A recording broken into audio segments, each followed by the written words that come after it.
Communication skills എന്നുള്ള ചാപ്റ്ററാണ് നമ്മൾ ഫസ്റ്റ് ഇവിടെ നോക്കുന്നത്. ഈ ചാപ്റ്ററിൽ പ്രധാനമായിട്ട് കമ്മ്യൂണിക്കേഷനായിട്ട് ബന്ധപ്പെട്ടുള്ള കാര്യങ്ങളാണ് നമുക്ക് പഠിക്കാനുള്ളത്. ഫസ്റ്റ് കമ്മ്യൂണിക്കേഷൻ എന്താണെന്നും അതുപോലെ തന്നെ ഡിഫറെൻറ്റ് ടൈപ്സ് ഓഫ് കമ്മ്യൂണിക്കേഷൻ, പിന്നെ കമ്മ്യൂണിക്കേഷൻ ഇമ്പ്രൂവ് ചെയ്യാനുള്ള മാർഗ്ഗങ്ങൾ, അതുപോലെ തന്നെ listening, then public speaking, then interview facing, then group discussion. ഇത്രയും കാര്യങ്ങളാണ് നമുക്ക് ഈ ചാപ്റ്ററിൽ വരുന്നത്. ഫസ്റ്റ് നമ്മൾ നോക്കുന്നത് എന്താണ് കമ്മ്യൂണിക്കേഷൻ എന്നും അതേപോലെ തന്നെ കമ്മ്യൂണിക്കേഷൻ്റെ വ്യത്യസ്ത ഫോംസ്, അതായത് വ്യത്യസ്ത തരത്തിലുള്ള കമ്മ്യൂണിക്കേഷൻസ്, അതുപോലെ തന്നെ കമ്മ്യൂണിക്കേഷൻ ഇമ്പ്രൂവ് ചെയ്യാനുള്ള മാർഗ്ഗങ്ങൾ എന്തൊക്കെയാണെന്നാണ് ഫസ്റ്റ് നമ്മൾ നോക്കുന്നത്. Okay, then what is communication? Communication എന്ന് പറഞ്ഞാൽ എന്താണ് കമ്മ്യൂണിക്കേഷൻ എന്നതുകൊണ്ട് ഉദ്ദേശിക്കുന്നത്? കമ്മ്യൂണിക്കേഷൻ എന്ന് പറഞ്ഞു കഴിഞ്ഞാൽ ഒരു പ്രത്യേക മാധ്യമത്തിലൂടെ സന്ദേശകൻ വിവരങ്ങൾ സ്വീകർത്താവിന് കൈമാറുന്ന പ്രക്രിയയാണ് കമ്മ്യൂണിക്കേഷൻ അല്ലെങ്കിൽ ആശയവിനിമയം എന്ന് പറയുന്നത്. ഓക്കെ, ഒരു പ്രത്യേക മാധ്യമത്തിലൂടെ. ഇപ്പോൾ ഉദാഹരണമായിട്ട് പറയാന്ന് വെച്ചാൽ ഞാനും നിങ്ങളും തമ്മിലിപ്പം കമ്മ്യൂണിക്കേറ്റ് ചെയ്യുകയാണ്. ഞാൻ ഭാഷ അല്ലെങ്കിൽ ശബ്ദം എന്നുള്ള ആ മാധ്യമം ഉപയോഗിച്ചുകൊണ്ട് ഞാൻ നിങ്ങളിലേക്ക് എന്ത് ചെയ്യുകയാണ്? സന്ദേശം കൈമാറുകയാണ്. ഓക്കെ, അപ്പോൾ ഒരു പ്രത്യേക മാധ്യമത്തിലൂടെ സന്ദേശകൻ, അതായത് സെൻഡർ, വിവരങ്ങൾ സ്വീകർത്താവിന് കൈമാറുന്ന പ്രക്രിയയ്ക്കാണെന്ന് പറയുന്നത് കമ്മ്യൂണിക്കേഷൻ എന്ന് പറയുന്നത്. ഓക്കെ, ഇവിടെ സെൻഡർ എന്ന് പറഞ്ഞാൽ സന്ദേശകൻ എന്ന് പറഞ്ഞാൽ ഞാനാണ്, സ്വീകർത്താവ് നിങ്ങളാണ്. ഓക്കെ, ഞാൻ എൻ്റെ ഭാഷ ഉപയോഗിച്ചുകൊണ്ട് ആ മാധ്യമത്തിലൂടെ നിങ്ങളിലേക്ക് ആശയവിനിമയം നടത്തുകയാണ്. ഓക്കെ, അങ്ങനെ ഒരു പ്രത്യേക മാധ്യമത്തിലൂടെ ആ സന്ദേശകൻ വിവരങ്ങൾ സ്വീകർത്താവിന് കൈമാറുന്ന പ്രക്രിയയ്ക്കാണെന്ന് പറയുന്നത് ആശയവിനിമയം എന്ന് പറയുന്നത്. അപ്പോൾ തീർച്ചയായിട്ടും ഈ ഡെഫിനിഷൻ നിങ്ങൾ എന്ത് ചെയ്യണം? ഓർത്ത് വെക്കണം. ഓക്കെ, അതായത് കമ്മ്യൂണിക്കേഷൻ്റെ ഡെഫിനിഷൻ. കമ്മ്യൂണിക്കേഷൻ്റെ പ്രത്യേകത പറഞ്ഞാൽ നമ്മളെ മനുഷ്യൻ ഉണ്ടായ കാലം മുതൽ തന്നെ കമ്മ്യൂണിക്കേഷൻ നിലനിൽക്കുന്നുണ്ട്. പക്ഷേ ഈ കമ്മ്യൂണിക്കേഷനെ കുറിച്ചുള്ള പഠനങ്ങൾ കൂടുതലായിട്ട് ആരംഭിച്ചത് 20-ാം നൂറ്റാണ്ടിലാണ്. ഓക്കെ, അപ്പം ആ സമയത്താണെന്ത് ഈ ഓരോ കമ്മ്യൂണിക്കേഷൻ്റെ പ്രത്യേകതകളും അതിൻ്റെ പ്രാധാന്യമൊക്കെ സമൂഹം മനസ്സിലാക്കി അതിനെക്കുറിച്ചുള്ള പഠനങ്ങൾ ആരംഭിക്കുകയും ചെയ്തിട്ടുള്ളത്. ഓക്കെ, അപ്പോൾ എന്താണ് കമ്മ്യൂണിക്കേഷൻ എന്ന് നിങ്ങൾ ഓർത്ത് വെക്കുക, ഇതിൻ്റെ ഡെഫിനിഷൻ. ഓക്കെ, ഇവിടെ സംഭവിക്കുന്ന ഒരു കാര്യം എന്ന് പറഞ്ഞാൽ സ്വീകർത്താവ് തനിക്ക് കിട്ടുന്ന സന്ദേശം അത് സ്വീകരിക്കുകയും ഡീകോഡ് ചെയ്ത് സന്ദേശത്തിനുള്ള മറുപടി സന്ദേശകന് നൽകുകയും ചെയ്യുന്നതാണെന്ത്? ആ പ്രോസസ്സാണ് ഇവിടെ സംഭവിക്കുന്നത്, ഒരു കമ്മ്യൂണിക്കേഷനിൽ സംഭവിക്കുന്നത്. അതായത് ഞാൻ നിങ്ങളിലേക്ക് ഒരു കാര്യം അങ്ങോട്ട് പറയുകയാണ്. ഓക്കെ, അത് ഒരു പ്രത്യേക മാധ്യമത്തിലൂടെ, ശബ്ദം എന്നുള്ള മാധ്യമത്തിലൂടെയാണ് അങ്ങോട്ട് പോകുന്നത്. ഓക്കെ, നിങ്ങളതെന്ത് ചെയ്യുന്നു? നിങ്ങൾക്ക് അതേപടി സ്വീകരിക്കാൻ സാധിക്കില്ല. നിങ്ങളത് ഡീകോഡ് ചെയ്തിട്ട് അതൊരു അതിൻ്റെ അകത്ത് ചില ആശയങ്ങളുണ്ടാകും, അത് ഡീകോഡ് ചെയ്ത് മനസ്സിലാക്കിയെടുക്കുകയും അതിനുള്ള മറുപടി എനിക്ക് തരികയാണ് ചെയ്യുന്നത്.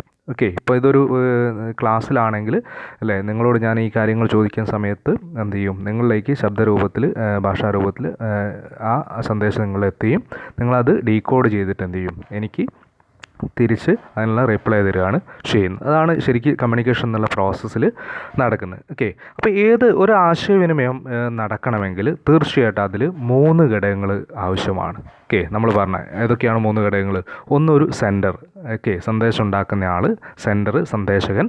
ഓക്കെ, പിന്നെ ഒരു മാധ്യമം തീർച്ചയായിട്ടും ആവശ്യമാണ്. അത് ചിലപ്പം ഭാഷയാവാം, ശബ്ദമാവാം, ഓക്കെ, ആംഗ്യങ്ങളാവാം. അങ്ങനെ ഏതെങ്കിലും ഒരു മാധ്യമത്തിലൂടെ മാത്രമാണെന്ത് ഈ കമ്മ്യൂണിക്കേഷൻ, ഓക്കെ, ഈ ആശയങ്ങൾ നമുക്ക് കൈമാറാൻ സാധിക്കുക. പിന്നെ അതിനൊരു സ്വീകർത്താവും. ഓക്കെ, ഈ 3 ഘടകങ്ങളുണ്ടെങ്കിൽ മാത്രമേ ഒരു കമ്മ്യൂണിക്കേഷൻ എന്ത് ചെയ്യുള്ളൂ? പൂർണ്ണമാവുള്ളൂ. ഓക്കെ, വെറും ഒരു സെൻഡർ മാത്രം പോരാ, അല്ലെങ്കിൽ ഒരു മീഡിയം മാത്രം പോരാ, ഓക്കെ, അല്ലെങ്കിൽ ഒരു റിസീവർ മാത്രം പോരാ. ഈ 3 ഘടകങ്ങൾ കൂടി ഉണ്ടെങ്കിൽ മാത്രമേ എന്ത് ചെയ്യുള്ളൂ? അതൊരു കമ്മ്യൂണിക്കേഷനായിട്ട് മാറുള്ളൂ. ഓക്കെ, അപ്പോൾ ഈ ഒരു കമ്മ്യൂണിക്കേഷന് അത്യാവശ്യമായിട്ടുള്ള 3 ഘടകങ്ങൾ പറഞ്ഞാൽ ഏതൊക്കെയാണ്? സെൻഡർ, മീഡിയം, അതേപോലെ തന്നെ medium means message or receiver. Okay, ഈ 3 ഘടകങ്ങൾ. ഓക്കെ, ഏതൊക്കെയാണ്? സന്ദേശകൻ, സന്ദേശം, സ്വീകർത്താവ്. ഈ 3 ഘടകങ്ങൾ ഒരു കമ്മ്യൂണിക്കേഷന് ആവശ്യമാണ്. ഓക്കെ, ഇനി ഒരു കമ്മ്യൂണിക്കേഷനകത്ത് ധാരാളം കമ്പോണൻസ് ഉണ്ട്.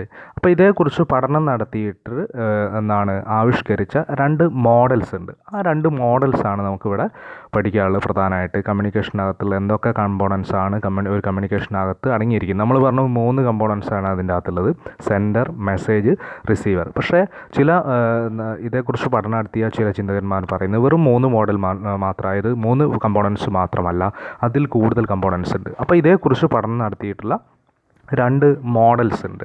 ഓക്കെ, ഒന്ന് ട്രാൻസ്മിഷൻ മോഡലാണ്. കമ്മ്യൂണിക്കേഷനെ കുറിച്ച് പഠനം നടത്തിയിട്ടുള്ള ഒരു മോഡലാണ് ട്രാൻസ്മിഷൻ മോഡൽ. ഓക്കെ, ഈ മോഡലിൻ്റെ വക്താക്കൾ പറയുന്നത്, ഈ മാതൃകയുടെ വക്താക്കളുടെ പറയുന്നത്, ഓക്കെ, കമ്മ്യൂണിക്കേഷൻ എന്ന് പറഞ്ഞു കഴിഞ്ഞാൽ വിവരങ്ങൾ, അതായത് ഇൻഫർമേഷന് സന്ദേശകൻ അവർ വിളിക്കുന്ന പേര് എമിസർ, സെൻഡർ, എൻകോഡർ എന്നൊക്കെ പറയും. ഓക്കെ, നമ്മൾ എൻകോഡ് ചെയ്യാണ് നമ്മളെ വിവരങ്ങൾ. ഓക്കെ, പിന്നെ അത് കിട്ടുന്ന ആൾ ഡീകോഡ് ചെയ്യാണ്. ഓക്കെ, അതുകൊണ്ട് എൻകോഡ് ചെയ്യുന്നതുകൊണ്ട് ഈ സന്ദേശകനെ വിളിക്കുന്ന മറ്റൊരു പേര് എൻകോഡർ, എമിസർ എന്നൊക്കെ വിളിക്കാറുണ്ട്. പിന്നെ സ്വീകർത്താവിനെ അതുകൊണ്ട് തന്നെ റിസീവർ, ഡീകോഡർ, ഡെസ്റ്റിനേഷൻ എന്നൊക്കെ വിളിക്കാറുണ്ട്. ഓക്കെ, അപ്പം ഈ ട്രാൻസ്മിഷൻ മോഡൽ പ്രകാരം വിവരങ്ങൾ സന്ദേശകൻ സ്വീകർത്താവിന് കൈമാറുന്ന പ്രക്രിയയാണ് ആശയവിനിമയം എന്നറിയുന്നത്. ഓക്കെ, അപ്പോൾ വിവരങ്ങൾ സന്ദേശകൻ സ്വീകർത്താവിന് കൈമാറുന്ന പ്രക്രിയയ്ക്കാണ് അവരെന്ത് പറയുന്നത്, അതായത് ആശയവിനിമയം എന്ന് ആര് പറയുന്നത്, ട്രാൻസ്മിഷൻ മോഡലിലെ വക്താക്കൾ പറയുന്നത്. ഓക്കെ, അപ്പം ഈ അവരുടെ അഭിപ്രായത്തിൽ ചില ഘടകങ്ങൾ എന്ത് ചെയ്യുന്നുണ്ട്, ഈ പ്രക്രിയയിൽ ഉൾപ്പെട്ടിട്ടുണ്ട്. അത് ഏതൊക്കെ ഘടകങ്ങളാണെന്ന് വെച്ചാൽ, ഒന്ന് ഇൻഫർമേഷൻ സോഴ്സ്, ഒരു സന്ദേശം ഉൽപ്പാദിപ്പിക്കുന്ന സ്ഥലം. ഓക്കെ, അയാളാണ് സന്ദേശകൻ. 2 ട്രാൻസ്മിറ്റർ, സന്ദേശങ്ങളെ എൻകോഡ് ചെയ്ത് സിഗ്നലാക്കി മാറ്റുന്നു. ഓക്കെ, ദെൻ 3 ചാനൽ, ഈ സിഗ്നലിനെ സ്വീകരിച്ചിട്ട് ലക്ഷ്യത്തിലേക്ക് കൊണ്ടുപോവുക. ഓക്കെ, 4 റിസീവർ, സിഗ്നലിനെ ഡീകോഡ് ചെയ്തിട്ട് സന്ദേശമായി മാറ്റുന്നു. ഓക്കെ, 5 ഡെസ്റ്റിനേഷൻ, സന്ദേശം എത്തിച്ചേരുന്ന സ്ഥലം, അത് റിസീവർ അടുത്ത് തന്നെയാണ് എത്തിച്ചേരുന്നത്. ഓക്കെ, ഇങ്ങനെ 5 ഘടകങ്ങൾ എന്തിനുണ്ട്, ഒരു ട്രാൻസ്മിഷൻ മോഡലിന് ഉണ്ടെന്നാണ്, ഒരു കമ്മ്യൂണിക്കേഷനകത്ത് ഉണ്ടെന്നാണ് ആര് പറയുന്നത്, ട്രാൻസ്മിഷൻ മോഡലിലെ വക്താക്കൾ പറയുന്നത്. ഓക്കെ, അപ്പോൾ നമ്മൾ നേരത്തെ പറഞ്ഞ പോലെ വെറും 3 ഘടകങ്ങൾ മാത്രമല്ല, ഈ ട്രാൻസ്മിഷൻ മോഡലിൻ്റെ വക്താക്കളുടെ അഭിപ്രായത്തിൽ ഏകദേശം 5ഓളം ഘടകങ്ങൾ ഇവിടെ പ്രവർത്തിക്കുന്നുണ്ട്, ഒരു കമ്മ്യൂണിക്കേഷനിൽ പ്രവർത്തിക്കുന്നുണ്ട്. Okay, first information source, second transmitter, then third channel, then fourth receiver, then destination. Okay, ആദ്യം സന്ദേശം ഉൽപ്പാദിപ്പിക്കുന്ന സ്ഥലം, രണ്ടാമത്തെ എൻകോഡ് ചെയ്ത് സിഗ്നലാക്കി മാറ്റുന്ന സ്ഥലം, ദെൻ പിന്നീട് ചാനൽ സിഗ്നലിനെ സ്വീകരിച്ച് ലക്ഷ്യസ്ഥലത്തിലേക്ക് കൊണ്ടുപോകുന്നു, 4 സിഗ്നലിനെ ഡീകോഡ് ചെയ്തിട്ട് സന്ദേശമാക്കി മാറ്റുന്നു, 5 സന്ദേശങ്ങൾ എത്തിച്ചേരുന്ന സ്ഥലം. ഇങ്ങനെ 5 കമ്പോണൻസ് എന്തിലുണ്ട്, ഈ ഒരു കമ്മ്യൂണിക്കേഷനകത്തുണ്ടെന്നാണ് ട്രാൻസ്മിഷൻ മോഡലിലെ വക്താക്കൾ പറയുന്നത്. ഓക്കെ, ദെൻ സെക്കൻഡ് മോഡൽ എന്ന് പറയുന്നത് സെൻഡർ മെസ്സേജ് റിസീവർ മോഡലാണ്. Okay, sender message receiver model. ഇവരുടെ അഭിപ്രായത്തിൽ കമ്മ്യൂണിക്കേഷനകത്ത്, ഓക്കെ, അവർ എന്താണ്, അവരുടെ മാതൃകയിൽ കമ്മ്യൂണിക്കേഷനകത്ത് നിരവധി ഘടകങ്ങൾ ഒരു കമ്മ്യൂണിക്കേഷനകത്തുണ്ടെന്നാണ് ഇവർ പറയുന്നത്. അപ്പോൾ അവർ പറയുന്ന പ്രധാനപ്പെട്ട ഘടകങ്ങൾ എന്ന് പറഞ്ഞാൽ, ഒന്ന് സെൻഡറാണ്. ഓക്കെ, ഒരു കമ്മ്യൂണിക്കേഷനകത്തുള്ള പ്രധാനപ്പെട്ട ഘടകം എന്ന് പറഞ്ഞാൽ ഒന്ന് സെൻഡറാണ്, അതായത് സന്ദേശം ഉൽപ്പാദിപ്പിക്കുന്ന വ്യക്തിയാണെന്ന് പറയുന്നത് സന്ദേശകൻ എന്ന് പറയുന്നത്. ഇപ്പം ഞാനും നിങ്ങളും തമ്മിലുള്ള കമ്മ്യൂണിക്കേഷനിൽ സന്ദേശം ഉൽപ്പാദിപ്പിക്കുന്ന വ്യക്തി എന്ന് പറഞ്ഞാൽ ഞാനാണ്. അപ്പോൾ ഞാനാണെന്ത്, സെൻഡർ. ഓക്കെ, അപ്പോൾ ഒരു നല്ല സന്ദേശകനായിട്ട് മാറണമെങ്കിൽ ചില കാര്യങ്ങൾ ശ്രദ്ധിക്കേണ്ടതുണ്ടെന്നും ഈ സെൻഡർ മെസ്സേജ് റിസീവർ മോഡലിൽ പറയുന്നുണ്ട്. ഓക്കെ, അപ്പോൾ അവിടെ ശ്രദ്ധിക്കേണ്ട കാര്യങ്ങൾ എന്തൊക്കെയാണെന്ന് വെച്ചാൽ, ഒന്ന് ഈ സെൻഡേഴ്സ് കമ്മ്യൂണിക്കേഷൻ സ്കില്ലാണ്. ഓക്കെ, എപ്പോഴും ഒരു കമ്മ്യൂണിക്കേഷൻ വിജയകരമാവുക ഈ സെൻഡറുടെ കമ്മ്യൂണിക്കേഷൻ സ്കില്ല് മീൻസ് അയാളുടെ ശ്രദ്ധിക്കാനുള്ള കഴിവ്, സംസാരിക്കാനുള്ള കഴിവ്, എഴുതാനും വായിക്കാനുള്ള കഴിവ്, ആംഗ്യങ്ങൾ, ഇതൊക്കെ ഉള്ള ഒരു വ്യക്തിയാണെങ്കിൽ അയാൾക്ക് നല്ലൊരു സെൻഡറായിട്ട് മാറാൻ സാധിക്കുമെന്നാണ് പറയുന്നത്. ഓക്കെ, അതോടൊപ്പം തന്നെ സെൻഡേഴ്സ് ആറ്റിറ്റ്യൂഡ്, സെൻഡറുടെ സന്ദേശകൻ്റെ മനോഭാവം. ഓക്കെ, അതായത് നമ്മളിപ്പം അങ്ങോട്ട് എല്ലാം പറയും, ഓക്കെ, പക്ഷേ ഇങ്ങോട്ട് പറയുന്നൊന്നും കേൾക്കാത്തൊരു വ്യക്തിയാണെങ്കിൽ അയാളായിട്ട് നമ്മൾ എന്ത് ചെയ്യില്ല, കമ്മ്യൂണിക്കേഷൻ നടത്താൻ താല്പര്യപ്പെടില്ല, നമുക്ക് ഇഷ്ടം ഉണ്ടാവില്ല. ഇപ്പം ഞാൻ നിങ്ങളോട് എല്ലാ കാര്യങ്ങളും അങ്ങോട്ട് പറയാം, നിങ്ങൾ പറയുന്നതൊന്നും ഇങ്ങോട്ട് കേൾക്കുന്നില്ലെങ്കിൽ എന്നോട് സംസാരിക്കാൻ നിങ്ങൾക്ക് താല്പര്യം ഉണ്ടാവില്ല. അതാണ് സെൻഡേഴ്സ് ആറ്റിറ്റ്യൂഡ്സ് എന്ന് പറയുന്നത്. ഓക്കെ, മറ്റൊരു കാര്യം സെൻഡേഴ്സ് നോളജ് ലെവലാണ്. ഓക്കെ, അതായത് നമ്മളൊരു ആശയം കൈമാറുകയാണെങ്കിൽ ആ ആശയത്തെക്കുറിച്ച് വ്യക്തമായ ധാരണ ആർക്കുണ്ടാവണം, നമുക്കുണ്ടാവണം. അതാണ് നോളജ് ലെവൽ കൊണ്ട് ഉദ്ദേശിക്കുന്നത്. അല്ലാതെ നമുക്ക് ഉയർന്ന വിദ്യാഭ്യാസം നേടണം അതല്ല, നമ്മൾ കൈമാറുന്ന ആശയത്തെക്കുറിച്ച് നമുക്ക് എന്ത് ചെയ്യണം, കൃത്യമായിട്ടുള്ള അറിവ് ഉണ്ടായിരിക്കണം. Okay, then senders social position, ഒരു സന്ദേശകൻ്റെ സാമൂഹ്യ പദവിക്ക് വലിയ പ്രാധാന്യമുണ്ട്. അതായത് ഇപ്പം നിങ്ങളൊരു ടീച്ചർ നിങ്ങളോട് ഒരു കാര്യം ചോദിച്ചു കഴിഞ്ഞാൽ പെട്ടെന്ന് തന്നെ മറുപടി കൊടുക്കും. ഓക്കെ, പക്ഷേ അതിലും സാമൂഹ്യ പദവി താഴ്ന്ന ഒരാളായിട്ട് ചിലപ്പം അവർ നിങ്ങളോടൊരു കാര്യം ചോദിച്ചു കഴിഞ്ഞാൽ നിങ്ങൾ പെട്ടെന്ന് മറുപടി കൊടുക്കണമെന്നില്ല. അപ്പം ഒരു സെൻഡറുടെ സാമൂഹ്യ പദവിക്കും വലിയ പ്രാധാന്യമുണ്ട്. ദെൻ സെൻഡേഴ്സ് കൾച്ചർ, സെൻഡറുടെ സംസ്കാരത്തിനും എന്തുണ്ട്, അതിൻ്റേതായിട്ടുള്ള പ്രാധാന്യമുണ്ട്. കാരണം ഓരോ സംസ്കാരത്തിലും അവിടെ ആശയവിനിമയം വ്യത്യസ്ത തരത്തിലാണ് നടക്കുക. ഓക്കെ, അങ്ങനെ അത്തരത്തിൽ നോക്കുന്ന സമയത്ത് പ്രധാനമായിട്ടും 3 തരം ഈ സെൻഡേഴ്സ് കമ്മ്യൂണിക്കേറ്റേഴ്സിനെ നമുക്ക് കാണാൻ സാധിക്കും. ഒന്ന് ലീനിയർ കമ്മ്യൂണിക്കേറ്ററാണ്. ഓക്കെ, ലീനിയർ കമ്മ്യൂണിക്കേറ്റർ എന്ന് പറഞ്ഞാൽ ഇത്തരം ആശയവിനിമയത്തിൽ തുടക്കം ഒടുക്കം എന്നുള്ള ഒരു ക്രമം കാണാൻ സാധിക്കും. അതിനാണ് ലീനിയർ കമ്മ്യൂണിക്കേഷൻ എന്ന് പറയുക. രണ്ടാമത്തത് സർക്കുലർ കമ്മ്യൂണിക്കേഷനാണ്. വളരെ വിശാലമായ അർത്ഥത്തിൽ ആശയവിനിമയം നടത്തുന്നതിനെയാണെന്ന് പറയുന്നത് ഈ സർക്കുലർ കമ്മ്യൂണിക്കേറ്റർ എന്ന് പറയുന്നത്. ദെൻ തേർഡ് സ്പൈറൽ കമ്മ്യൂണിക്കേറ്റർ, വിശാലമായ അർത്ഥത്തിൽ സംസാരം ആരംഭിച്ച് ഇടുങ്ങിയ ചിന്താഗതിയിൽ അവസാനിപ്പിക്കുക.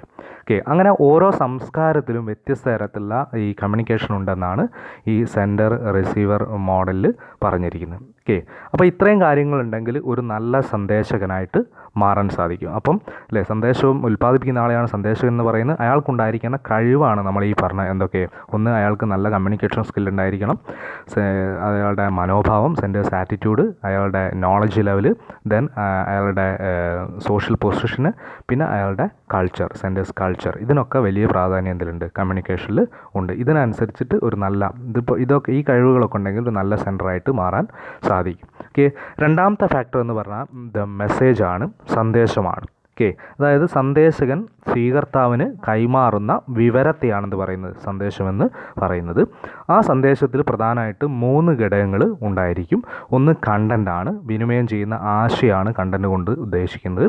മറ്റൊന്ന് കോണ്ടെക്സ്റ്റ് ആണ്, ശ്രോതാവിന് മുന്നിൽ ആശയത്തെ അവതരിപ്പിക്കുന്ന രീതിയാണ്. ഓക്കെ, പലരും പല രൂപത്തിലാണെന്ത് ഈ ശ്രോതാവിന് മുന്നിൽ ആശയങ്ങൾ അവതരിപ്പിക്കുക. അതുകൊണ്ടാണ് ചിലർ പറയുന്നത് കേൾക്കാൻ നിങ്ങൾക്ക് താല്പര്യം കൂടും, ചിലർ പറയുന്നത് കേൾക്കാൻ താല്പര്യം കുറയും. അത് അവതരിപ്പിക്കുന്ന രീതിക്കനുസരിച്ചാണ്. മറ്റൊന്ന് ട്രീറ്റ്മെൻ്റ് ആണ്, സംസാരിക്കുന്ന വ്യക്തി ആശയങ്ങളെ ക്രമീകരിക്കുന്നത് എങ്ങനെയാണ്.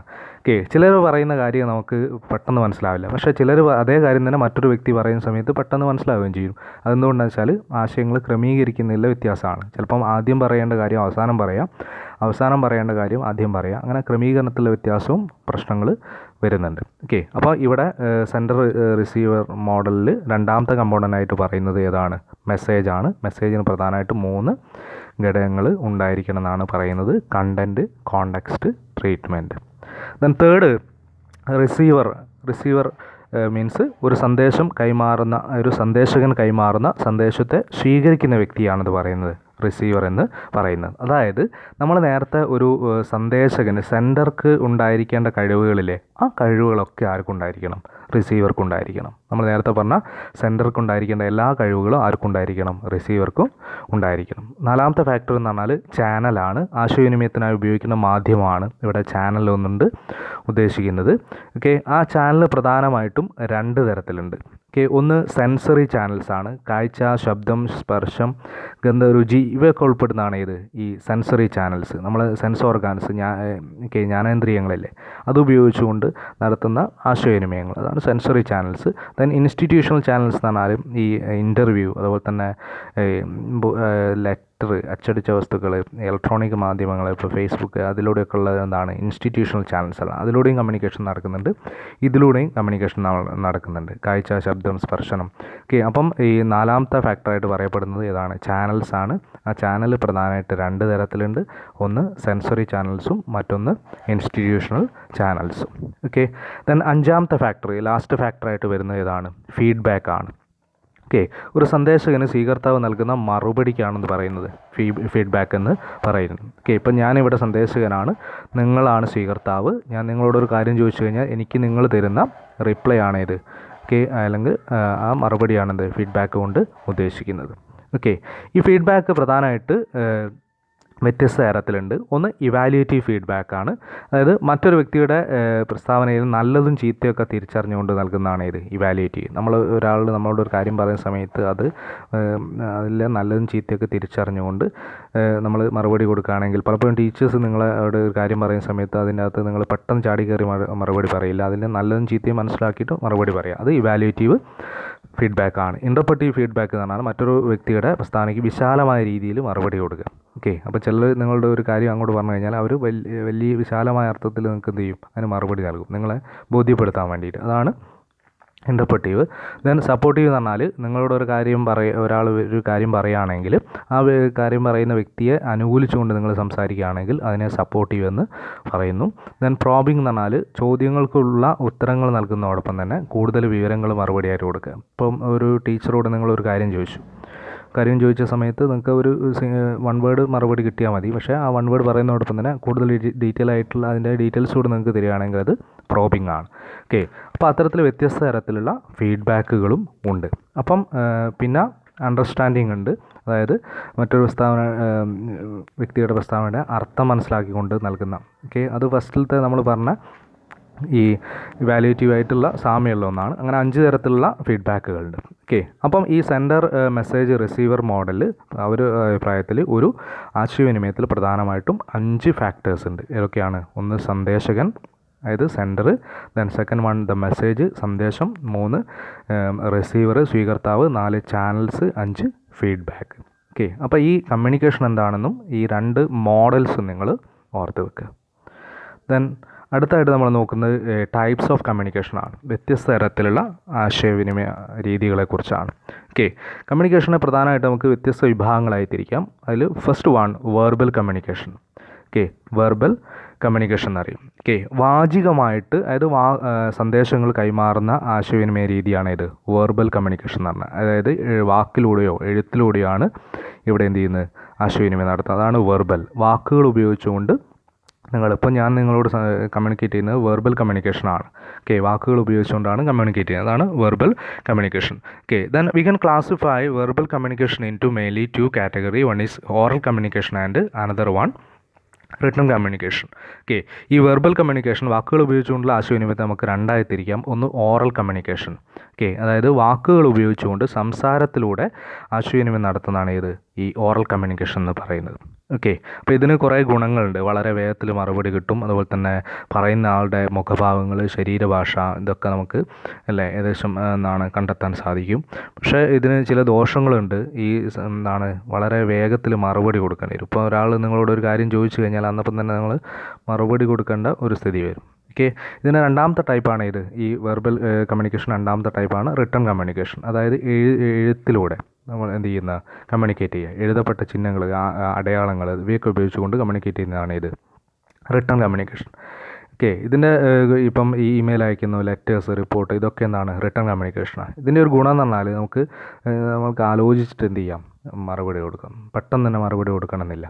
ഓക്കെ, അതായത് മുൻപ് എത്ര തവണ എങ്കിലും ഇത് ഈ സന്ദേശത്തിൽ എന്ത് ചെയ്യാം, മാറ്റം വരുത്താം. അതുപോലെ നമുക്ക് ആലോചിച്ചിട്ട് മറുപടി കൊടുക്കാം. ഇത് രേഖകളായി സൂക്ഷിക്കാം. ഓക്കെ, അതുപോലെ തന്നെ ഈ സന്ദേശകന്, സ്വീകർത്താവിന് അർത്ഥം മനസ്സിലാക്കുന്ന തരത്തിൽ അനുയോജ്യമായ മറുപടി നൽകാം. ഇതൊക്കെ ചെയ്യാൻ സാധിക്കും. പക്ഷേ ഇതിന് ഡിഫക്റ്റും ഉണ്ട്. അതായത് ഓറൽ കമ്മ്യൂണിക്കേഷൻ അപേക്ഷിച്ച് വളരെ വൈകിയാണ് ഇതിൻ്റെ മറുപടി കിട്ടുക. അതുപോലെ തന്നെ ഇത് തയ്യാറാക്കാൻ കൂടുതൽ സമയം, നിരക്ഷരായ വ്യക്തികൾക്ക് ഇത് കമ്മ്യൂണിക്കേറ്റ് ചെയ്യാൻ പ്രയാസം, ഇങ്ങനെ കുറേ കാര്യങ്ങളുണ്ട്. ഓക്കെ, അപ്പം ഈ ടൈപ്സ് ഓഫ് കമ്മ്യൂണിക്കേഷനിൽ ഫസ്റ്റ് വൺ വെർബൽ കമ്മ്യൂണിക്കേഷൻ, അതായത് വാക്കുകളുടെ ആശയവിനിമയം നടത്തുക. അതിൻ്റെ 2 കാറ്റഗറിയാണ് ഓറൽ കമ്മ്യൂണിക്കേഷനും റിട്ടൺ കമ്മ്യൂണിക്കേഷനും. ഓറൽ എന്ന് പറഞ്ഞാൽ വാമൊഴിയായിട്ടും വാക്കുകളുടെ സംസാരത്തിലൂടെ കൈമാറുന്നതും. റിട്ടൺ കമ്മ്യൂണിക്കേഷൻ എന്ന് പറഞ്ഞാൽ എഴുത്തിലൂടെയാണ്. Okay, then another major category, that is non-verbal communication. വാക്കുകളില്ലാതെ എന്ത് ചെയ്യുക, സന്ദേശം അയക്കുകയോ സ്വീകരിക്കുകയോ ചെയ്യുന്നതാണ് നോൺ വെർബൽ കമ്മ്യൂണിക്കേഷൻ എന്ന് പറയുന്നത്. അതായത് communication through facial expressions, gestures, body movements, ഇതിലൂടെയൊക്കെ ഉള്ള കമ്മ്യൂണിക്കേഷനാണെന്ന് പറയുന്നത്. അതായത് ആംഗ്യങ്ങളിലൂടെ. ഇപ്പോൾ സംസാരിക്കാൻ കഴിവില്ലാത്തൊരു വ്യക്തി കമ്മ്യൂണിക്കേറ്റ് ചെയ്യുന്നത് ആംഗ്യങ്ങളിലൂടെയാണ്. ഓക്കെ, അവർക്ക് ലാംഗ്വേജ് ഉണ്ട് കേട്ടോ, സൈൻ ലാംഗ്വേജ് എന്ന് പറഞ്ഞ ലാംഗ്വേജ് ഉണ്ട്. പക്ഷെ അവർ ഈ നോൺ വെർബൽ കമ്മ്യൂണിക്കേഷനായിട്ടാണ് അവർ കൈമാറുന്നത്. ഓക്കെ, ദെൻ മറ്റൊരു കാറ്റഗറി എന്ന് പറഞ്ഞാൽ ഫോമൽ ആൻഡ് ഇൻഫോമൽ കമ്മ്യൂണിക്കേഷനാണ്. അതായത് ചില നിയമങ്ങളെയോ തത്വങ്ങളെയോ അടിസ്ഥാനമാക്കിയിട്ട് നമ്മൾ കമ്മ്യൂണിക്കേറ്റ് ചെയ്യുകയാണെങ്കിൽ അതിനെ ഫോമൽ കമ്മ്യൂണിക്കേഷൻ എന്നറിയും. അതായത് നിങ്ങളിപ്പം ഒരു ഓഫീസിൽ ചെന്ന് കഴിഞ്ഞാൽ അവിടെയുള്ള ഓഫീസറായിട്ട് കമ്മ്യൂണിക്കേറ്റ് ചെയ്യുന്നത് ഫോമൽ കമ്മ്യൂണിക്കേഷനാണ്. അവിടെ ചില നിയമങ്ങളുണ്ട്. അവരോട് നിങ്ങൾ ചിലപ്പോൾ അച്ഛനോ അല്ലെങ്കിൽ അമ്മയോ അല്ലെങ്കിൽ അടുത്ത ബന്ധുവൊക്കെ ആയിരിക്കും. പക്ഷേ നിങ്ങൾ ചില നിയമങ്ങളെ അടിസ്ഥാനമാക്കിയിട്ടാണത് അവരുമായിട്ട് കമ്മ്യൂണിക്കേറ്റ് ചെയ്യുക. ഓക്കെ, വീട്ടിൽ സംസാരിക്കുന്ന രീതി അവിടെ ഉണ്ടാവില്ല. ഓക്കെ, അത് ഇൻഫോർമൽ കമ്മ്യൂണിക്കേഷൻ എന്ന് പറഞ്ഞാൽ അനൗപചാരികമായ രീതിയിൽ എന്ത് ചെയ്യുക, കമ്മ്യൂണിക്കേറ്റ് ചെയ്യുക. നിങ്ങൾ വീട്ടിൽ സംസാരിക്കുന്നത് ഇൻഫോർമൽ കമ്മ്യൂണിക്കേഷനാണ്. നിങ്ങൾ ഇപ്പം കോളേജിലെ ഓഫീസിൽ സംസാരിക്കുന്നത് ഫോർമൽ കമ്മ്യൂണിക്കേഷനാണ്. ഓക്കെ, അപ്പം ഇത്രയും ടൈപ്സ് നിങ്ങൾ ഓർത്ത് വെക്കുക. ഏതൊക്കെ? ഒന്ന് ഫസ്റ്റ് വൺ വെർബൽ കമ്മ്യൂണിക്കേഷൻ, അതിൻ്റെ 2 സബ് കാറ്റഗറിയാണ് ഓറൽ കമ്മ്യൂണിക്കേഷനും റിട്ടൺ കമ്മ്യൂണിക്കേഷനും. മറ്റൊന്ന് non verbal communication, then formal and informal communication. അപ്പോൾ ഇത്രയും കമ്മ്യൂണിക്കേഷൻ്റെ ടൈപ്പ് കൂടെ ഓർത്ത് വെക്കുക. അപ്പോൾ കമ്മ്യൂണിക്കേഷനെ കുറിച്ച് ഒരു എസ്സേ ചോദിച്ചു കഴിഞ്ഞാൽ കമ്മ്യൂണിക്കേഷൻ എന്താണെന്നും അതിൻ്റെ മോഡൽസ് എന്താണെന്ന് എഴുതണം, ദെൻ ടൈപ്സും എഴുതണം. ഓക്കെ, ഇനി നമ്മൾ നോക്കുന്നത് ബാരിയേഴ്സ് ടു കമ്മ്യൂണിക്കേഷൻ. അതായത് എല്ലാ ആശയവിനിമയങ്ങളും വിജയകരമല്ല. ഓക്കെ, ചില ആശയവിനിമയങ്ങളിൽ ചില തടസ്സങ്ങൾ ഉണ്ടാവാറുണ്ട്. എന്തൊക്കെയാണ് ആ തടസ്സങ്ങളെന്നാണ് നമ്മളിവിടെ നോക്കുന്നത്. ഓക്കെ, എന്തൊക്കെയാണ് ഒരു ആശയവിനിമയത്തിൽ തടസ്സം ഉണ്ടാകുന്നത്? ഒന്ന്, culture, background and bias. Okay, സംസ്കാരമാണ്.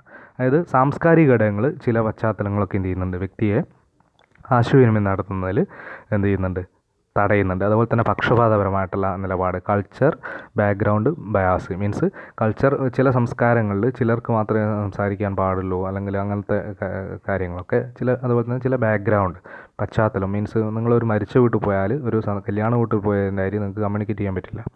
ഓക്കെ, ബയാസ് എന്ന് പറഞ്ഞാൽ പക്ഷപാതപരമായിട്ട് ഇപ്പം എന്താണ്, ചിലർ നിങ്ങളോട് സംസാരിക്കില്ല, മറ്റു ചിലരോട് സംസാരിക്കും, അപ്പോൾ അവരുമായിട്ട് നിങ്ങൾ എന്ത് ചെയ്യില്ല, കമ്മ്യൂണിക്കേറ്റ് ചെയ്യില്ല. അപ്പം അതൊക്കെ എന്താണ് തടസ്സങ്ങളായിട്ട് വരുന്നുണ്ട്. സെക്കൻഡ് വൺ നോയ്സ് ആണ്. ചില ഉപകരണങ്ങൾ പ്രവർത്തിക്കും. ഇപ്പോൾ ഒരു വലിയൊരു ജനറേറ്റർ അല്ലെങ്കിൽ അത്തരത്തിലുള്ള ഏതെങ്കിലും ഒരു സൈറൺ, ഒരു ഫാക്ടറിയിലെ സൈറൺ മുഴങ്ങുകയാണെങ്കിൽ അവിടെ നിങ്ങൾക്ക് എന്ത് ചെയ്യാൻ പറ്റില്ല, വിജയകരമായിട്ട് കമ്മ്യൂണിക്കേറ്റ് ചെയ്യാൻ പറ്റില്ല. ആ സൗണ്ട് ശല്യമായിട്ട് മാറും. ഓക്കെ, അപ്പോൾ നോയ്സ്. ദെൻ അവർ സെൽഫ്സ്, ഞങ്ങളാണ് ഉയർന്നവർ എന്നുള്ളത് ചിന്തിക്കുന്നവരുണ്ടാവും, അവരുമായിട്ടും കമ്മ്യൂണിക്കേറ്റ് ചെയ്യാൻ നമ്മൾ എന്ത് ചെയ്യുന്നുണ്ട്, മടിക്കുന്നുണ്ട്. ഓക്കെ, ദെൻ പെർസെപ്ഷൻ, അവബോധമാണ്. ഒരു വ്യക്തിയെ പറ്റിയുള്ള മറ്റുള്ളവരുടെ ധാരണ ചിലപ്പോൾ എന്ത് ചെയ്യും, കമ്മ്യൂണിക്കേഷന് തടസ്സമായിട്ട് മാറും. ഓക്കെ, അവനാൾ ശരിയില്ല എന്ന് വിചാരിച്ചിട്ട് അപ്പോൾ അത്ര ഒരു ധാരണ നമുക്കുണ്ടെങ്കിൽ അവരായിട്ട് നമ്മൾ എന്ത് ചെയ്യില്ല, കമ്മ്യൂണിക്കേറ്റ് ചെയ്യില്ല. ഓക്കെ, ദെൻ എൻവയോൺമെൻറ്റൽ എന്ന് പറഞ്ഞാൽ വളരെയധികം ചില പരിസ്ഥിതിയാണ് ഉദ്ദേശിക്കുന്നത്. പരിസ്ഥിതി മീൻസ് നാച്ചുറല്ല, ചില ചുറ്റുപാടുകൾ മീൻസ് എന്താണ്, നിങ്ങൾ വളരെയധികം കാണാൻ ആഗ്രഹിക്കുന്ന ഒരാൾ പെട്ടെന്ന് നിങ്ങൾ മുന്നിൽ വന്നു കഴിഞ്ഞാൽ ചിലപ്പോൾ നമുക്ക് വാക്കുകൾ കിട്ടാതെ വരും. ഓക്കെ, അപ്പോൾ അതും കമ്മ്യൂണിക്കേഷൻ എന്തായിട്ട് മാറും, തടസ്സമായിട്ട് മാറും. ദെൻ സ്മൂതറിങ് എന്ന് പറഞ്ഞാൽ മറ്റുള്ളവർക്ക് താൻ സംസാരിക്കാൻ പോകുന്ന കാര്യത്തെക്കുറിച്ച് അറിയാം എന്നുള്ളൊരു ധാരണ.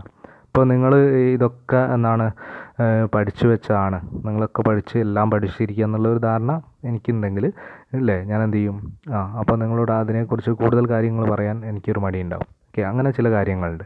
ഓക്കെ, കാരണം എന്താണ്, നിങ്ങൾക്ക് അറിയാവുന്നതാണ്, വെറുതെ ഞാൻ കൂടുതൽ പറഞ്ഞിട്ട് പ്രശ്നമാക്കണ്ട എന്നുള്ളൊരു നിലപാട്. ദെൻ സ്ട്രെസ്സ്, മാനസിക പിരിമുറുക്കുണ്ടെങ്കിലും എന്ത് ചെയ്യും, ഈ കമ്മ്യൂണിക്കേഷന് തടസ്സങ്ങൾ സൃഷ്ടിക്കാറുണ്ട്. അപ്പോൾ ഇത്രയും ഘടകങ്ങൾ എന്താണ് ബാരിയേഴ്സ് ടു കമ്മ്യൂണിക്കേഷന് തടസ്സമായിട്ട് മാറാറുണ്ട്. ഒന്ന് സംസ്കാരം, culture background bias, then noise, then ourselves, then perception, environmental, then smothering, stress, ഇത്രയും ഘടകങ്ങൾ.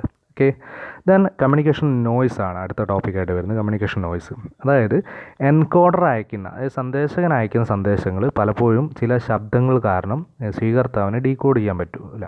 അതായത് ഞാൻ നിങ്ങളോടൊപ്പം സംസാരിക്കുക, ഓക്കെ, ഫോണിൽ സംസാരിക്കുകയാണ്, അപ്പം എൻ്റെ വീടിന്ന് എന്തെങ്കിലും ഒരു ഉപകരണം പ്രവർത്തിക്കുന്ന സൗണ്ട് കൊണ്ട് ഞാൻ പറയുന്നതൊന്നും നിങ്ങൾക്ക് കേൾക്കുന്നില്ല, അപ്പം നിങ്ങൾക്ക് എന്ത് ചെയ്യാൻ പറ്റുന്നില്ല, അത് ഡീകോഡ് ചെയ്യാൻ പറ്റുന്നില്ല. ഓക്കെ, അപ്പോൾ ആ സൗണ്ടിനെയാണെന്ന് പറയുന്നത് കമ്മ്യൂണിക്കേഷൻ നോയ്സ് എന്ന് പറയുന്നത്. അത് വ്യത്യസ്ത തരത്തിലുണ്ട്. ഫസ്റ്റ് എൻവയോൺമെൻറ്റൽ നോയ്സ് ആണ്, ചില പരിസ്ഥിതിയിൽ നിന്നുണ്ടാകുന്ന ശബ്ദങ്ങൾ. ഓക്കെ, ലൗഡ് സ്പീക്കറൊക്കെ പ്രവർത്തിക്കുന്ന സമയത്ത് അതാണ് environmental noise. Then psychological impairment, ശാരീരികമായിട്ടുള്ള എന്തെങ്കിലും പ്രശ്നമുള്ള വ്യക്തികൾക്കും ആശയവിനിമയത്തിൽ ചിലപ്പം തടസ്സങ്ങളുണ്ടാവാം. ദെൻ സെമാൻറ്റിക് നോയ്സ്, ചില വാക്കുകൾ വ്യത്യസ്ത രീതിയിലുള്ള വ്യാഖ്യാനങ്ങൾ, നമ്മളിവിടെ ഉപയോഗിക്കുന്ന ചില വാക്കുകൾ ഇപ്പം തിരുവനന്തപുരം ആ ഭാഗത്തൊക്കെ പോയി കഴിഞ്ഞാൽ അവിടെ ചീത്തയായിട്ടുള്ള വാക്കുകളായിട്ട് മാറുന്നുണ്ട്. ഓക്കെ, അങ്ങനെ ഉപയോഗിക്കുന്ന സമയത്ത് അത്തരം വ്യക്തികളായിട്ട് കമ്മ്യൂണിക്കേറ്റ് ചെയ്യുന്നത് എന്താണ്, തടസ്സമായിട്ട് മാറും. ദെൻ സിൻറ്റാറ്റിക്കൽ നോയ്സ്, തെറ്റായ വ്യാകരണത്തോടു കൂടി എന്ത് ചെയ്യുക, ആശയവിനിമയം നടത്തുന്നു, ചിലപ്പം എന്താണ് ഈ ആശയവിനിമയത്തിൽ തടസ്സം സൃഷ്ടിക്കാറുണ്ട്. അപ്പോൾ കേവലം ഈ കമ്മ്യൂണിക്കേഷൻ നോയ്സ് എന്ന് പറഞ്ഞാൽ കേവലം എന്താണ്, മറ്റു ഉപകരണങ്ങൾ പ്രവർത്തിക്കാനുള്ള ശബ്ദം മാത്രമല്ല. ഓക്കെ, ഇതൊക്കെ ഈ കമ്മ്യൂണിക്കേഷൻ നോയ്സിൽ വരുന്നതാണ്. ദെൻ ഓർഗനൈസേഷൻ നോയ്സ്, ശരിയായ ഘടന ഇല്ലാതെ എന്ത് ചെയ്യുക, ആശയവിനിമയം നടത്തുക. ദെൻ കൾച്ചറൽ നോയ്സ്, ചില ആശംസകളൊക്കെ നേരുന്ന സമയത്ത് തെറ്റായി പ്രയോഗിക്കുക. നമ്മൾ ഈ ക്രിസ്മസിന് എക്സ്മസ് എന്ന് എന്ത് ചെയ്യാറുണ്ട്, വിഷ് ചെയ്യാറുണ്ട്. ഓക്കെ, എഴുതി വാട്സപ്പിൽ ഇതിലൊക്കെ എക്സ്മസ് എന്നുള്ള വിഷ് ചെയ്യാറുണ്ട്. ഓക്കെ, അപ്പോൾ അതൊക്കെ തെറ്റായ എന്നാണ്, എൻ്റെ ഈ ഘടനയിലുള്ള പ്രശ്നങ്ങളാണ്. ഓക്കെ, ദെൻ സൈക്കോളജിക്കൽ നോയ്സ്, ദുഃഖം, ദേഷ്യം ഇതൊക്കെ ഉണ്ടായിക്കഴിഞ്ഞാലും എന്നാണ് ആശയവിനിമയത്തിന് തടസ്സങ്ങൾ സൃഷ്ടിക്കാറുണ്ട്. ഓക്കെ, അപ്പോൾ ഇത്രയും ബാരിയേഴ്സ് ടു കമ്മ്യൂണിക്കേഷൻ, അതുപോലെ തന്നെ അതിന് അവിടെ ആ ഘടകങ്ങൾ തന്നെയാണ് ശരിക്കും എവിടെയും വരുന്നത്, കമ്മ്യൂണിക്കേഷൻ നോയ്സിലും നമുക്ക് വേണമെങ്കിൽ ഉൾപ്പെടുത്താം. ഓക്കെ, അപ്പോൾ ഇത്രയും കാര്യങ്ങൾ കമ്മ്യൂണിക്കേഷനിൽ നിങ്ങൾ പ്രധാനമായിട്ട് പഠിച്ചു വെക്കുക. അതായത് കമ്മ്യൂണിക്കേഷൻ എന്താണെന്നും കമ്മ്യൂണിക്കേഷൻ്റെ മോഡൽസ്, പിന്നീട് അതിൻ്റെ types, then barriers to communication. Okay, അപ്പോൾ ഈ ഭാഗത്ത് നിന്ന് ക്വസ്റ്റ്യൻ വന്നേക്കാം. ദെൻ നെക്സ്റ്റ് ടോപ്പിക്ക് ലിസണിങ് ആണ്. ഓക്കെ, ലിസണിങ് എന്ന് പറഞ്ഞാൽ ഒരു കാര്യം കേൾക്കുക അല്ലെങ്കിൽ ശ്രദ്ധിക്കുക. ഓക്കെ, ഇതിനാണ്, അതായത് ഒരു ശബ്ദത്തെ സ്വീകരിക്കുന്നതോടൊപ്പം തന്നെ അതിൻ്റെ അർത്ഥം കൂടി മനസ്സിലാക്കുന്നതിനാണെന്ന് പറയുന്നത് ലിസണിങ് എന്നറിയുന്നത്. ഓക്കെ, നമ്മൾ ചിലപ്പോൾ എന്താണ് കേൾക്കുക, ശ്രദ്ധിക്കുക, ഈ വാക്കുകളൊക്കെ നമ്മൾ ചില സമയത്ത് ഒരേ അർത്ഥത്തിൽ ഉപയോഗിക്കാറുണ്ട്. പക്ഷേ അതിൽ രണ്ടിലും വ്യത്യാസമുണ്ട്. ഓക്കെ, ഇവിടെ നമ്മൾ ശ്രദ്ധിക്കുക, ലിസണിങ് എന്ന് പറഞ്ഞു കഴിഞ്ഞാൽ ഒരു കാര്യം കേൾക്കുന്നതോടൊപ്പം തന്നെ അതിൻ്റെ അർത്ഥം കൂടി മനസ്സിലാക്കുകയാണെങ്കിൽ അത് ലിസണിങ് ആണ്. ഓക്കെ, കേവലം ആ കാര്യം കേൾക്കുക, ആ സൗണ്ട് കേൾക്കുക മാത്രമാണെങ്കിൽ അതിനെ കേൾക്കുക എന്നാണ് ഉദ്ദേശിക്കുന്നത്, ഹിയറിങ് മാത്രമാണ് ഉദ്ദേശിക്കുന്നത്. ഓക്കെ, ലിസണിങ് എന്ന് പറഞ്ഞു കഴിഞ്ഞാൽ ഞാൻ നിങ്ങളോടൊരു കാര്യം പറയുന്ന സമയത്ത് ആ കാര്യത്തിൻ്റെ അർത്ഥം കൂടി മനസ്സിലാവുകയാണെങ്കിൽ അതിനെ ലിസണിങ് എന്ന് പറയും. ലിസണിങ് രണ്ട് തരത്തിലുണ്ട്, പാസീവ് ലിസണിങ്ങും ആക്റ്റീവ് ലിസണിങ് ആണ്. ഓക്കെ, പാസീവ് ലിസണിങ് എന്ന് പറഞ്ഞാൽ ഒരു ശബ്ദം കേൾക്കുന്നതോടൊപ്പം തന്നെ അതിൻ്റെ അർത്ഥം കുറഞ്ഞ അളവിൽ മനസ്സിലാക്കുകയാണെങ്കിൽ അത് പാസീവ് ലിസണിങ് ആണ്. ഓക്കെ, ചില സമയത്തൊക്കെ ക്ലാസ്സിലൊക്കെ നമ്മൾ പാസീവ് ലിസണേഴ്സ് ആയിരിക്കും. ഓക്കെ, നമ്മൾ ക്ലാസ് ഇങ്ങനെ കേൾക്കുന്നുണ്ട്, പക്ഷേ നമ്മളെ ചിന്ത എവിടെയായിരിക്കും. അപ്പോൾ അത് എന്താണ് ചിലപ്പോൾ ചില അർത്ഥങ്ങളൊക്കെ മനസ്സിലാവുകയും ചെയ്യുന്നുണ്ട്, അത് പാസീവ് ലിസണിങ് ആണ്. ഓക്കെ, ആക്റ്റീവ് ലിസണിങ് എന്ന് പറഞ്ഞാൽ ഒരു ശബ്ദം കേൾക്കുന്നതോടൊപ്പം തന്നെ അതിൻ്റെ അർത്ഥം പൂർണ്ണമായ രീതിയിൽ മനസ്സിലാക്കുകയാണെങ്കിൽ അതിനെ ആക്റ്റീവ് ലിസണിങ് എന്ന് പറയും. ഓക്കെ, അതായത് ശരിക്കും എന്താണ് നമുക്ക് ഒരു വ്യക്തിക്ക് ഒരു മിനിറ്റിൽ 100 മുതൽ 175 വാക്കുകൾ വരെ പറയാൻ സാധിക്കുമെന്നാണ് പറയുന്നത്. ഓക്കെ, എന്നാൽ ഒരു വ്യക്തിക്ക് ഒരു മിനിറ്റിൽ 600 മുതൽ 800 വരെ വാക്കുകൾ ശ്രദ്ധിക്കാൻ കഴിയുമെന്ന് പറയുന്നുണ്ട്. പക്ഷേ അത് ആർക്കേ സാധിക്കുള്ളൂ? ഒരു ആക്റ്റീവ് ലിസണർക്കേ സാധിക്കുള്ളൂ. എപ്പോഴും നിങ്ങൾ എന്തായിരിക്കണം? ഒരു ആക്റ്റീവ് ലിസണർ ആയിരിക്കണം. ഓക്കെ, ആക്റ്റീവ് ലിസണർക്ക് ചില പ്രത്യേകതകളുണ്ട്. അയാൾ സംസാരിക്കുന്നതിനേക്കാൾ കൂടുതലായിട്ട് കേൾക്കുന്നതിനാണ് പ്രാധാന്യം കൊടുക്കുക. ഓക്കെ, അതുപോലെ തന്നെ എന്താണ് മറ്റുള്ളവർ ആരംഭിച്ച വാക്കുകൾ ഒരിക്കലും എന്ത് ചെയ്യരുത്, നമ്മൾ അവസാനിപ്പിക്കും. ഞാൻ നിങ്ങളോടൊരു കാര്യം പറയുകയാണെങ്കിൽ നിങ്ങൾ അതിന് നിങ്ങൾ അവസാനിപ്പിക്കുക, അതിനുള്ള തുടർച്ച ഇട്ട് കൊടുക്കുക. ഓക്കെ, എന്നിട്ട് ഞാൻ തന്നെ അവസാനിപ്പിക്കുന്ന തരത്തിലേക്ക് വരിക. പിന്നെയോ ചോദ്യങ്ങൾക്ക് ഉത്തരമായിട്ട് ചോദ്യങ്ങൾ നൽകരുത്, അതിന് ഉത്തരം തന്നെയാണ് നൽകുക. അതൊക്കെ ആക്റ്റീവ് ലിസണർ പ്രത്യേകതയാണ്. പിന്നെ പക്ഷപാതത്തെക്കുറിച്ച് ബോധവാനായിരിക്കണം.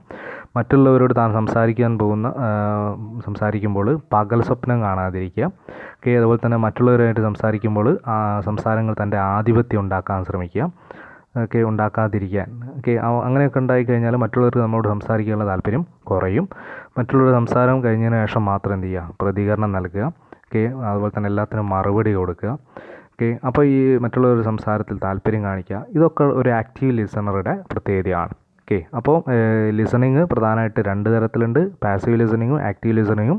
പാസീവ് എന്ന് പറഞ്ഞാൽ ഒരു കാര്യം കേൾക്കുന്നതോടൊപ്പം അതിൻ്റെ അർത്ഥം കുറഞ്ഞ അളവിൽ മനസ്സിലാക്കുക. ആക്റ്റീവ് ലിസണിങ് എന്ന് പറഞ്ഞാൽ അതിൻ്റെ അർത്ഥം പൂർണ്ണമായി മനസ്സിലാക്കുന്ന രീതി ആക്റ്റീവ് ലിസണറിങ്. അപ്പോൾ ആക്റ്റീവ് ലിസണറുടെ പ്രത്യേകതയാണ് നമ്മൾ ഈ പറഞ്ഞ കാര്യങ്ങൾ. അപ്പോൾ ലിസണിങ് എന്ന് പറഞ്ഞാൽ ചിലപ്പം ഷോർട്ട് നോട്ടൊക്കെ ആയിട്ട് ക്വസ്റ്റ്യൻ വന്നേക്കാം. അപ്പോൾ അവിടെ ഈ കാര്യങ്ങൾ, അത് ലിസണിങ് എന്താണ്, അതിൻ്റെ ടൈപ്പ്, പിന്നെ ആക്റ്റീവ് ലിസണറുടെ പ്രത്യേകതകളെയും എഴുതി വെക്കുക.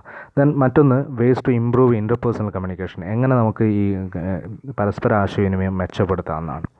ഓക്കെ, അതിനുള്ള മാർഗ്ഗങ്ങൾ എന്ന് പറഞ്ഞാൽ ഒന്ന് ഐ കോണ്ടാക്റ്റ് ആണ്. അതായത് ആശയവിനിമയം നടത്തുന്ന സമയത്ത് സംസാരിക്കുന്ന വ്യക്തിയുടെ കണ്ണിലേക്ക് ശ്രദ്ധിക്കുക. ഓക്കെ, അപ്പോൾ അത് എന്താണ് സംസാരം മെച്ചം, നമുക്ക് ആത്മവിശ്വാസം ഉണ്ടാവും. അതായത് പറയുന്ന വ്യക്തിക്ക് കുറേ കൂടെ ആത്മവിശ്വാസം ഉണ്ടാകും, തൻ്റെ കാര്യം ശ്രദ്ധിക്കുന്നുണ്ടെന്ന്. ഓക്കെ, ദെൻ ഫേഷ്യൽ എക്സ്പ്രഷൻസ്, ശരിയായ വിധത്തിലുള്ള എന്താണ് മുഖഭാവങ്ങൾ ഉപയോഗിക്കുക. ഓക്കെ, ദെൻ ഗെസ്റ്റേഴ്സ് എന്താണ് ആംഗ്യങ്ങൾ കൂടാതെയുള്ള ആശയവിനിമയം എന്ന പരാജയമായിരിക്കും. ഓക്കെ, അപ്പം നമ്മൾ സംസാരിക്കുന്ന സമയത്ത് അതിനനുസരിച്ചുള്ള ഓവർ ആംഗ്യങ്ങളല്ല, അതിനനുസരിച്ചുള്ള ആംഗ്യങ്ങൾ നമ്മൾ ഉപയോഗിക്കുക. ദെൻ ബോഡി ഓറിയൻറ്റേഷൻസ്, ആശയവിനിമയം നടത്തുന്ന സമയത്ത് നിശ്ചലമായിട്ട് നിന്നുകൊണ്ട് ആശയവിനിമയം നടത്തി കഴിഞ്ഞാൽ കേൾക്കുന്ന ആൾക്ക് അതൊരു രസം ഉണ്ടാവില്ല. അപ്പോൾ അതിനനുസരിച്ച് നമ്മളെ ആശയത്തിനനുസരിച്ച് എന്താണ് ബോഡി മൂവ്മെൻറ്റ് ഉണ്ടാകുന്നത് നല്ലതാണ്. ദെൻ പ്രോക്സിമിറ്റി, ആശയവിനിമയം നടത്തുന്ന വ്യക്തികൾക്കിടയിൽ അകലാണ്, വളരെ അടുത്ത് നിന്നുകൊണ്ട് സംസാരിക്കാൻ പാടില്ല, അതുപോലെ തന്നെ ദൂരെ നിന്നുകൊണ്ട് ഒരു എന്താണ് അനുയോജ്യമായ അകലം ഇവർക്കിടയിൽ ഉണ്ടാവണം. പിന്നെ വോക്കലാണ്, ശബ്ദത്തിൻ്റെ അളവ് വളരെ കുറഞ്ഞ അളവിലും വളരെ കൂടിയ അളവിലും ഉപയോഗിക്കാൻ പാടില്ല, ഒരു നോർമലായിട്ടുള്ള അളവ്. അതായത് ഓരോ വ്യക്തിയും ഇവിടെ എന്താണ് അയാൾക്ക് കൃത്യമായി കേൾക്കുന്നുള്ള അകലത്ത് നിന്നുകൊണ്ട് എന്ത് ചെയ്യണം, സംസാരിക്കണം. ഓക്കെ, പിന്നെ അതുമായിട്ട് മെച്ചപ്പെടുത്തുന്ന സ്പീക്കിംഗ് ഹിൻസ് ഉണ്ട്, അപ്പം ഇത് നമുക്കിവിടെ ഉപയോഗിക്കാം. ദെൻ മറ്റൊരു ടോപ്പിക്കായിട്ട് വരുന്നത് പബ്ലിക് സ്പീക്കിംഗ് ആണ്. അതായത് വ്യക്തമായ ഘടനയോട് കൂടെ ഒരു കൂട്ടം ആളുകളോട് സംസാരിക്കുന്നതിനെയാണെന്ന് പറയുന്നത് പബ്ലിക് സ്പീക്കിംഗ് എന്ന് പറഞ്ഞാൽ. ഓക്കെ, നിങ്ങളിപ്പം എന്താണ് ഈ ഇപ്പോൾ ഇലക്ഷൻ്റെ കാലഘട്ടമാണ്, നമുക്ക് നിറയെ പബ്ലിക് സ്പീക്കിങ്ങൾ, പൊതുയോഗങ്ങൾ കാണാൻ സാധിക്കും. ഓക്കെ, അവിടെയൊക്കെ എന്താണ് വ്യക്തമായ ഘടനയോട് കൂടി ഒരു കൂട്ടം ജനങ്ങളോട് സംസാരിക്കുന്നതിനാണിത് പബ്ലിക് സ്പീക്കിംഗ് എന്ന് പറഞ്ഞാൽ. അത് മെച്ചപ്പെടുത്താനുള്ള ചില മാർഗ്ഗങ്ങളുണ്ട്. അതിൽ ഒരു മാർഗ്ഗം എന്ന് പറഞ്ഞാൽ നോ യുവർ മെറ്റീരിയലാണ്. നമ്മൾ പ്രസംഗിക്കാൻ പോകുന്ന കാര്യത്തെക്കുറിച്ച് നന്നായി എന്ത് ചെയ്യണം, പഠിച്ചിരിക്കണം, ഒരു മാർഗ്ഗം. രണ്ടാമത്തെ മാർഗ്ഗം എന്ന് പറഞ്ഞാൽ പ്രാക്ടീസാണ്. സംസാരിക്കുന്നതിന് മുൻപായിട്ട് നിരവധി തവണ എന്ത് ചെയ്യുക, പ്രാക്ടീസ് ചെയ്യുക. ഓക്കെ, അതാണ് ഏറ്റവും ആശയവിനിമയം പ്രസംഗം മെച്ചപ്പെടുത്താനുള്ള ഏറ്റവും നല്ല മാർഗ്ഗം, പ്രാക്ടീസാണ്. Okay. Then know the audience, സംസാരിക്കുന്നതിന് മുൻപായിട്ട് ചില ശ്രോതാക്കളുമായിട്ട് എന്ത് ചെയ്യുക, കാര്യങ്ങൾ ചർച്ച ചെയ്യുക. അപ്പോൾ അവരെന്താണ് നമ്മളിൽ നിന്ന് പ്രതീക്ഷിക്കുന്നതെന്ന് നമുക്ക് മനസ്സിലാക്കാൻ സാധിക്കും. അപ്പോൾ അത് അറിഞ്ഞുകൊണ്ട് നമുക്ക് അവർക്ക് നൽകാൻ സാധിക്കും. ഓക്കെ. അപ്പോൾ ഒരു പൊതുയോഗത്തിന് പോകുന്ന സമയത്ത് അവിടെ കുറേ അണികളൊക്കെ അവിടെ ഉണ്ടാവും. അപ്പോൾ അവരോടൊക്കെ കാര്യങ്ങളൊക്കെ ജസ്റ്റ് ഒന്ന് ചോദിച്ചറിയാം. അപ്പോൾ മനസ്സിലാവും അവരെന്താണ് നിങ്ങളിൽ നിന്ന് പ്രതീക്ഷിക്കുന്നത്. അപ്പോൾ അതിനനുസരിച്ചുള്ള പ്രസംഗം നടത്തുക. ദെൻ നോ ദ റൂമിൻ്റെ പ്രത്യേകത, ചില റൂമിൽ എക്കോ കാര്യങ്ങൾ ഇതൊക്കെ ഉണ്ടാവും. അപ്പോൾ നമ്മൾ ഓവറായിട്ട് സൗണ്ട് ഉണ്ടാക്കി കഴിഞ്ഞാൽ കേൾക്കുന്നവർക്ക് അത് ബുദ്ധിമുട്ടായിരിക്കും. അപ്പോൾ അതിനനുസരിച്ച് റൂമിനനുസരിച്ച് സംസാരിക്കുക. റിലാക്സ് ചെയ്യുക, സംസാരിക്കുന്നതിന് മുമ്പായിട്ട് തീർച്ചയായും റിലാക്സ് ചെയ്യേണ്ടതുണ്ട്. Then visualise your self giving your speech. Okay. നമ്മൾ പ്രസംഗിക്കുന്നതിന് മുമ്പായിട്ട് അത് നമ്മളെ മനസ്സിൽ തന്നെ കാണുക. ഞാൻ ഇങ്ങനെ പറയുന്ന സമയത്ത് എങ്ങനെയായിരിക്കും എന്ന് മനസ്സിൽ കാണുന്ന രീതി. Then realise that people want you to succeed. Okay. എന്താണോ ശ്രോതാക്കൾ നിങ്ങൾ പ്രതീക്ഷിക്കുന്നത് അത് നൽകാൻ ശ്രമിക്കുക. ദെൻ ഒരിക്കലും എന്ത് ചെയ്യുക, തെറ്റുപറ്റി കഴിഞ്ഞാൽ ഡോണ്ട് അപ്പോളജൈസ്. ഓക്കെ. പ്രസംഗങ്ങൾ നടത്തുന്ന സമയത്ത് തെറ്റുപറ്റിയ ഒരിക്കലും തെറ്റ് എന്ന് പറയരുത്. കണ്ടിന്യൂസ് ആയിട്ട് അങ്ങ് പോകണം. നിങ്ങൾ ചില രാഷ്ട്രീയക്കാരൊക്കെ പ്രസംഗിക്കുന്ന സമയത്ത് അവർ ചിലപ്പം പറയുന്ന കാര്യങ്ങൾ തെറ്റിപ്പോകും. ഇപ്പം ഇല്ലേ, ബീഹാർ ഇലക്ഷൻ എന്നുള്ളതിന് പകരം ചിലപ്പം ജാർഖണ്ഡ് ഇലക്ഷൻ എന്ന് പറഞ്ഞിട്ടുണ്ടാകും. പക്ഷേ അവർ ബീഹാർ ഇലക്ഷൻ എന്ന് പറയാറില്ല. ഓക്കെ. അത് പറഞ്ഞാൽ പോവുക. ഒരിക്കലും ഈ പബ്ലിക് സ്പീക്കിംഗ് നടത്തുന്ന സമയത്ത് തെറ്റ് പറ്റി കഴിഞ്ഞാൽ അതിന് ക്ഷമ ചോദിക്കരുത്. അത് കണ്ടിന്യൂസ് ആയിട്ട് അങ്ങ് പോകണം. ഓക്കെ. അപ്പം പിന്നെയോ, then concentrate on the message not the medium. നമ്മളെപ്പോഴും ശ്രദ്ധിക്കേണ്ടത് എന്തിലാണ്, ഈ നമ്മളെ ആശയത്തിലാണ്, മീൻസ് സന്ദേശത്തിലാണ് ശ്രദ്ധിക്കേണ്ടത്, ഒരിക്കലും മീഡിയത്തിലല്ല. ഓക്കെ. ദെൻ ഗെയിൻ എക്സ്പീരിയൻസ്, കൂടുതൽ പ്രസംഗങ്ങൾ നടത്തുക. അതാണ് ഈ പ്രസംഗങ്ങൾ പബ്ലിക് സ്പീക്കിംഗ് മെച്ചപ്പെടുത്താനുള്ള മാർഗ്ഗങ്ങൾ. Okay. Then next interview facing ആണ്. ഇൻ്റർവ്യൂ എന്ന് പറഞ്ഞു കഴിഞ്ഞാൽ രണ്ട് വ്യക്തികൾ തമ്മിലുള്ള പരസ്പര സംഭാഷണത്തെയാണ് അഭിമുഖം എന്ന് പറയുന്നത്. ഓക്കെ. രണ്ട് വ്യക്തികൾ എന്ന് പറഞ്ഞാൽ ഒന്ന് ദ ഇൻ്റർവ്യൂവർ, ദെൻ ഇൻ്റർവ്യൂവി. ഓക്കെ. ഇങ്ങനെ രണ്ട് വ്യക്തികൾ, മനസ്സിലായോ? അപ്പോൾ അത് മെച്ചപ്പെടുത്താനുള്ള ചില മാർഗ്ഗങ്ങളാണ് നമ്മളിവിടെ നോക്കുന്നത്. എങ്ങനെ ഇത് മെച്ചപ്പെടുത്താം ഇൻ്റർവ്യൂ. ഓക്കെ. എങ്ങനെ നല്ല ഫേസ് ചെയ്യാം. അധികവും ജോബ് ഇൻ്റർവ്യൂവിനാണ് നിങ്ങളൊക്കെ പോകേണ്ടി വരിക.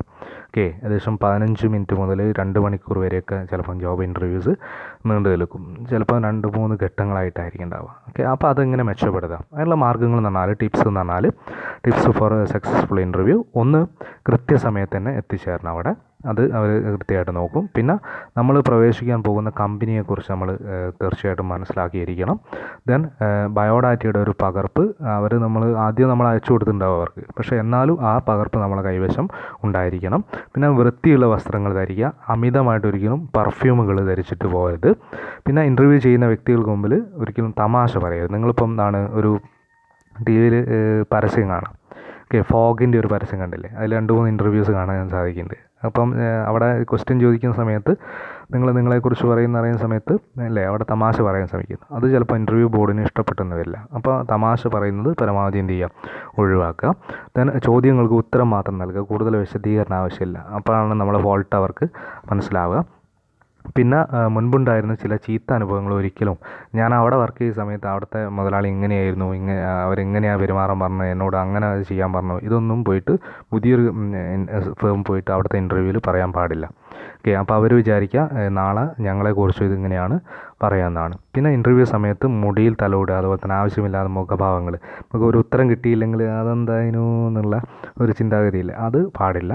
അതുപോലെ തന്നെ മുടി പിടിച്ച് തലോടുക. ചിലപ്പം പെൺകുട്ടികളായിരിക്കും ചെയ്യുക, ചിലപ്പോൾ ആൺകുട്ടികളുണ്ടാവും. മുടി ഇങ്ങനെ അല്ലേ മുകളിലേക്ക് തള്ളി വിടുന്ന, കൈകൊണ്ട് ടച്ച് ചെയ്യുന്ന, അതൊന്നും പാടില്ല.